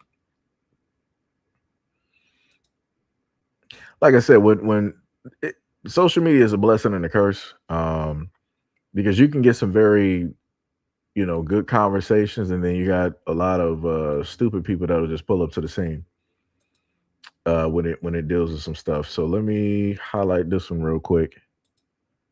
Man who is willing to take care of you, the kids, and the household, but has no ambition worth staying with. When you say take care of, what do you mean? He pays all the bills. He take care of the kids. He step in. How he do that with no ambition? No, he got money. I want more. You know what? He's complacent. Okay. Yeah. In the year when the job market is cooked, when the housing market is cooked, when people are walking away from their children, you got somebody at home that is paying your bills. He is taking care of you, and he is taking care of your kids, and you are figuring out, should I leave him? Are you cool?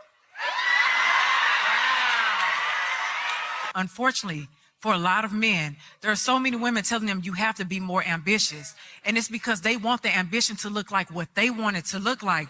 But his ambition is waking up every day and going to work, waking up every day and showing up for my children, showing up for my home. Like, that's just as ambitious. You know how ambitious you have to be when you are going through depression. Your girl is telling you you need to do more, and then you don't feel like you're good enough, but she don't know the mental and emotional and spiritual battles that you have and how you still trying to show up for your home. That's ambition, baby. Take a moment, read, I think it's 1 Timothy 5:8. Because what it talks about is a man who neglects his home is the same as a man who denies his faith. This man is taking care of his home. There is faith and grace in that. He is being provisional. He's still leading. So we have to acknowledge that, because if not, you're going to lose that. Like, that's a gem, baby. I make my own money. I make more than him. So let me just stop it right there. Out of all of that stuff that was basically said, she does not care.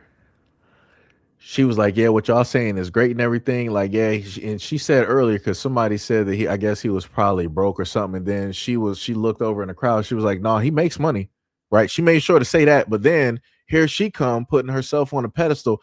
I make my own money. I make more than him. What does that have to do with the conversation? Who specifically asked you how much you make? You came up here basically saying that a man who is doing everything for you is not doing enough. You want him to do more. What do you want him to do? What do you want him to do? You want him to become Dr. Doom and give you the earth and the moon? Like, what do you specifically want that dude to do? Versus, like, huh? He's taking care of the bills. He's taking care of the house. He's taking care of the kids. He's taking care of you. And he makes less than you, all on the small budget of what he is making. He is doing all of that while you are doing what? With all of the money that you make, because you make more than him. You are the man of the house. You're the breadwinner. With all of that money that you're making, what are you doing? Like I said, this would be the problem. And nobody wants to ever mention or talk about this. Like I said, and she was brave. She was stupid and brave enough to sit up there and say, she's saying all of this with a straight face. And people wonder why it is that you got dudes out here just clocking out. And then I don't even know if those kids are even his. That's a whole nother conversation. Don't even know if those kids are even his, that he's even taking care. Man, brother, let me just let this. Right.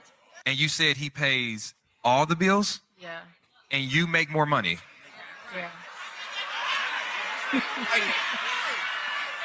You mentioned that you make more money than him, and I want you to know that was not done by mistake. That was a systemic thing that was put into place so that the black woman can be elevated to start looking at their men like they're not doing enough. No. It is very intentional, the fact that you make more money, and even though your man is showing up for you, you start looking at him for like, why can't you do more? The fact that this man is covering the bills, even though he knows you make more, let me tell you what he's doing. This man is willing to maybe put things on pause so that you can elevate. Think about it. What you make becomes almost just yours. What you choose to do, you have the freedom to pivot and pivot and pivot. Try this, go to school, because this man is saying, I'm going to sacrifice and take care of the foundational things so that you can have a choice whether or not you want to work or not. And so when you saying that man lacked ambition, I just think it's ambition in a direction you can't recognize. Right. So let me just try to pull back, because I got to go back to the face. Right. That's the face of a woman that doesn't listen. That's the face of a woman that don't listen and that won't listen. She thinks that she knows everything. You have literally the main people that they allowed to speak, the main people on that stage disagreeing with you wholeheartedly and breaking down and giving you examples and tell you where it is that you are wrong and how it is that he is doing so much, but it's still not registering. Like I'll put it to you like this. Let me just ask folks out here a question real quick. It's only about like 40 of us here. Somebody tell me, if you can remember properly, when is the first time that a man receives flowers? I'll give y'all some time. When is the first time that a man receives flowers?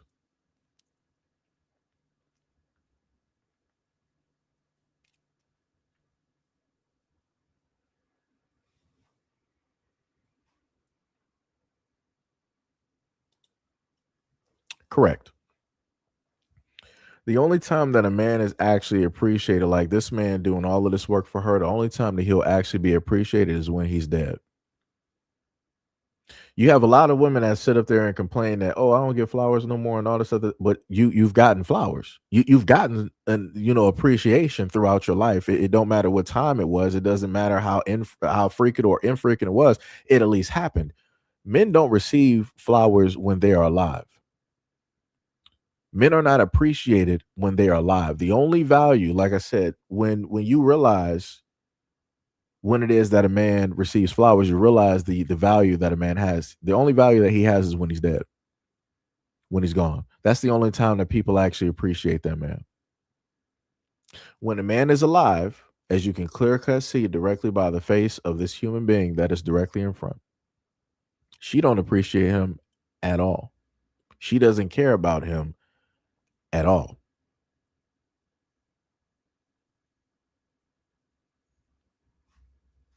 Like I said, that's some crazy work. But people always get up on stage and they want to sit up there and say how it is that men are unappreciative and how men don't actually care about women. But women don't realistically actually care. I mean, better yet, the world doesn't actually care about men.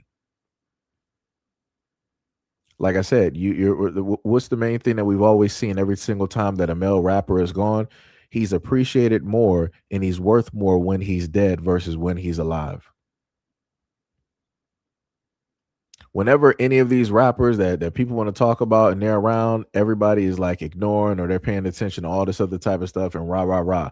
But the moment in time that these rappers are no longer here, this is when everybody want to pour out love and support. This is when people want to pour one out. This is when people want to do candlelight vigils. This is when people want to start leaving flowers randomly on the ground throughout their cities. This is when people want to start painting murals and they want to start doing t-shirts and they want to start doing stuff in the name of this artist. But when that artist is alive, where are you? When that man is alive, where are you? Nowhere to be seen.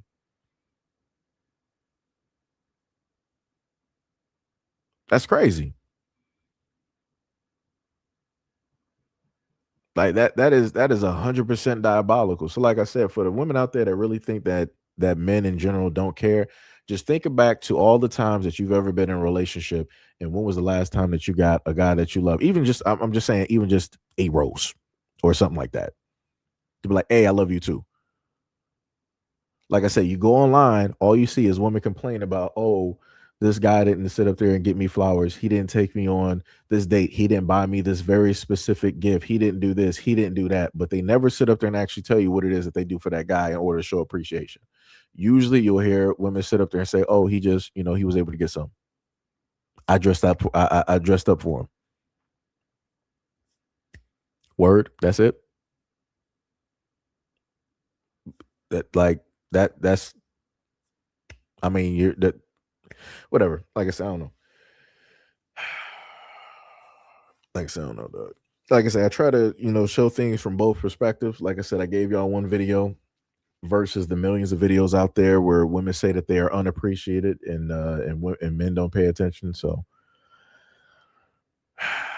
it'd be like that. It'd be like that. Eugene Gasson said that I once bought my husband flowers.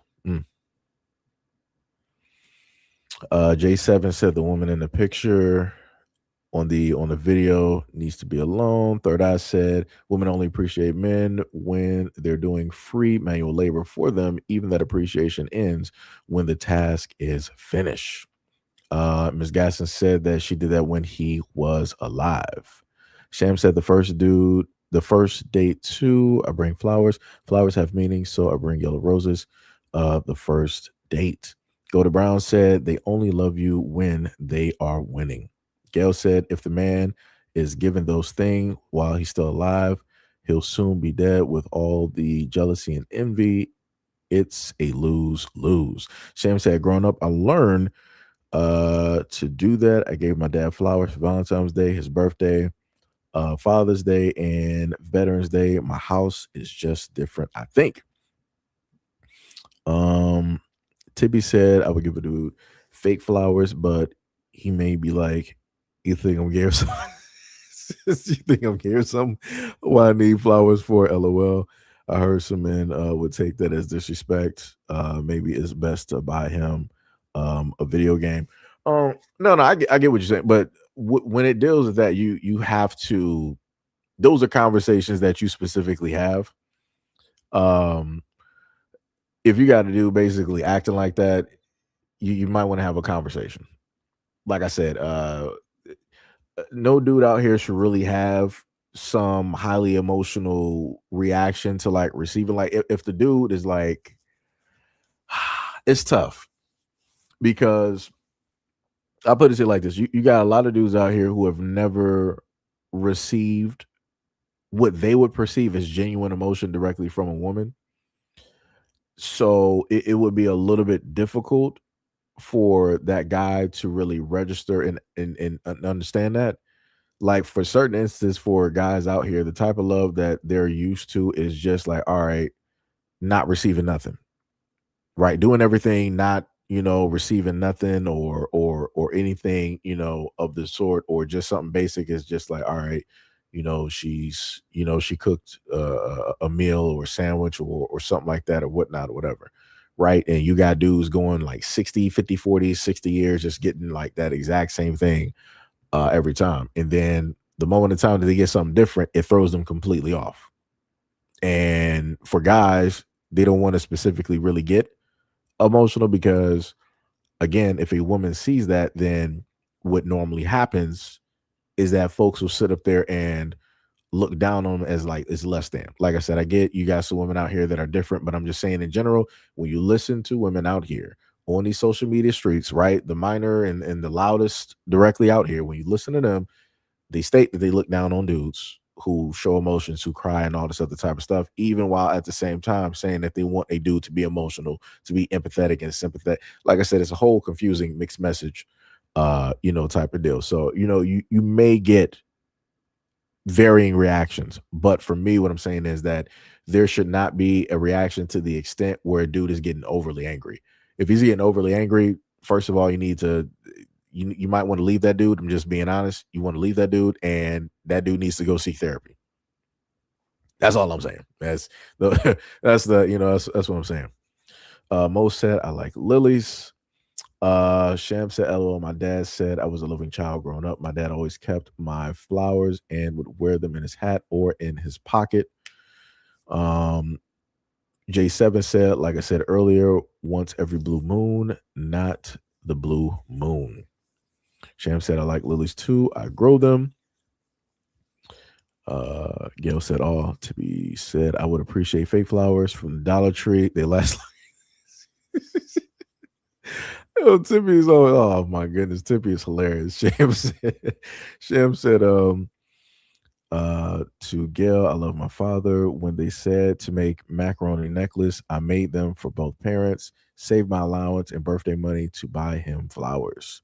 Third said, if I get a gift from a woman, I'm assuming there are huge strings attached. Basically, it's a trap. Yo said he'll get called a punk for crying. Yeah.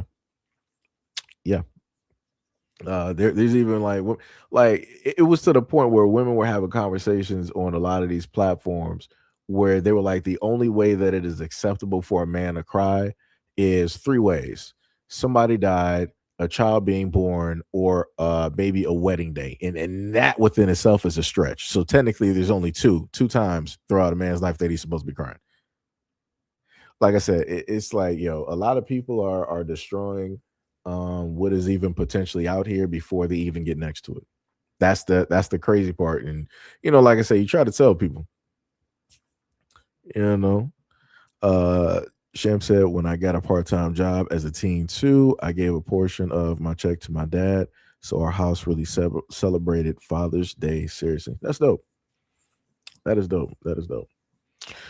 But yeah, that is it for the viral video section directly of this live stream. We're going for 3 hours and 21 minutes. Much love, respect, and appreciation. And shout out to any and all of the folks that are currently here directly at this moment in time. Much love, respect, and appreciation. Much love, much love, much love. Let me just look real quick on this side. We got about this actually pretty dope. We got about a good 6 K that pulled directly up to the scene. Much love. I'm sorry, actually 9 that pulled up directly to the scene. Much love, respect, and appreciation. Gail said, who thought of the name Punk? I have not a clue. Sham said, LOL, maybe that's why I think it's normal to date and give flowers. I was wondering why when I showed up with flowers for that guy, they looked at me funny. Yeah, like I said, a lot of dudes are not actually used to genuine emotions or a woman that just like, hey, let me just pour, love and just hand this directly. A lot of dudes ain't used to that. Even going to the extent of having a mother, those guys may still not even be used to that, because remember, every mother is not a mother. You got a lot of women out here that don't really have the emotions necessary in order to actually be there for their kids, because they can't even be there for themselves. So, like I said, it'd be tough out here. It'd be tough. Third Eye said, women want a man to be indifferent, but get mad when we are indifferent. Mo said, Tippy, this man. Tippy said, I would ask him for money to go shopping at the Dollar Tree, and if he had a problem with giving me money, he's a red flag. This woman. I swear to goodness. Yeah, I swear to goodness. Only Tippy. I swear to goodness. But yeah, that's it for the the viral videos. We do got some videos directly on the platform. Again, SEIJIHITO the Second Coming for you guys to watch. That will be pulling up at actually in a minute. So let me just end this live stream so y'all can get the notification for this video when it goes live. Right. So much love, respect, and appreciation. Shout out to the regulars. Shout out to anybody part of the Patreon, Cash App, anybody who has donated. Shout out, much love, respect, and appreciation to all of the mods, also to the trolls, the real MVPs, and anybody that just may have subscribed directly to the platform by way of this live stream and many other videos. Hopefully you guys enjoy the content, and I will catch you guys in the next video and or live stream. Peace out.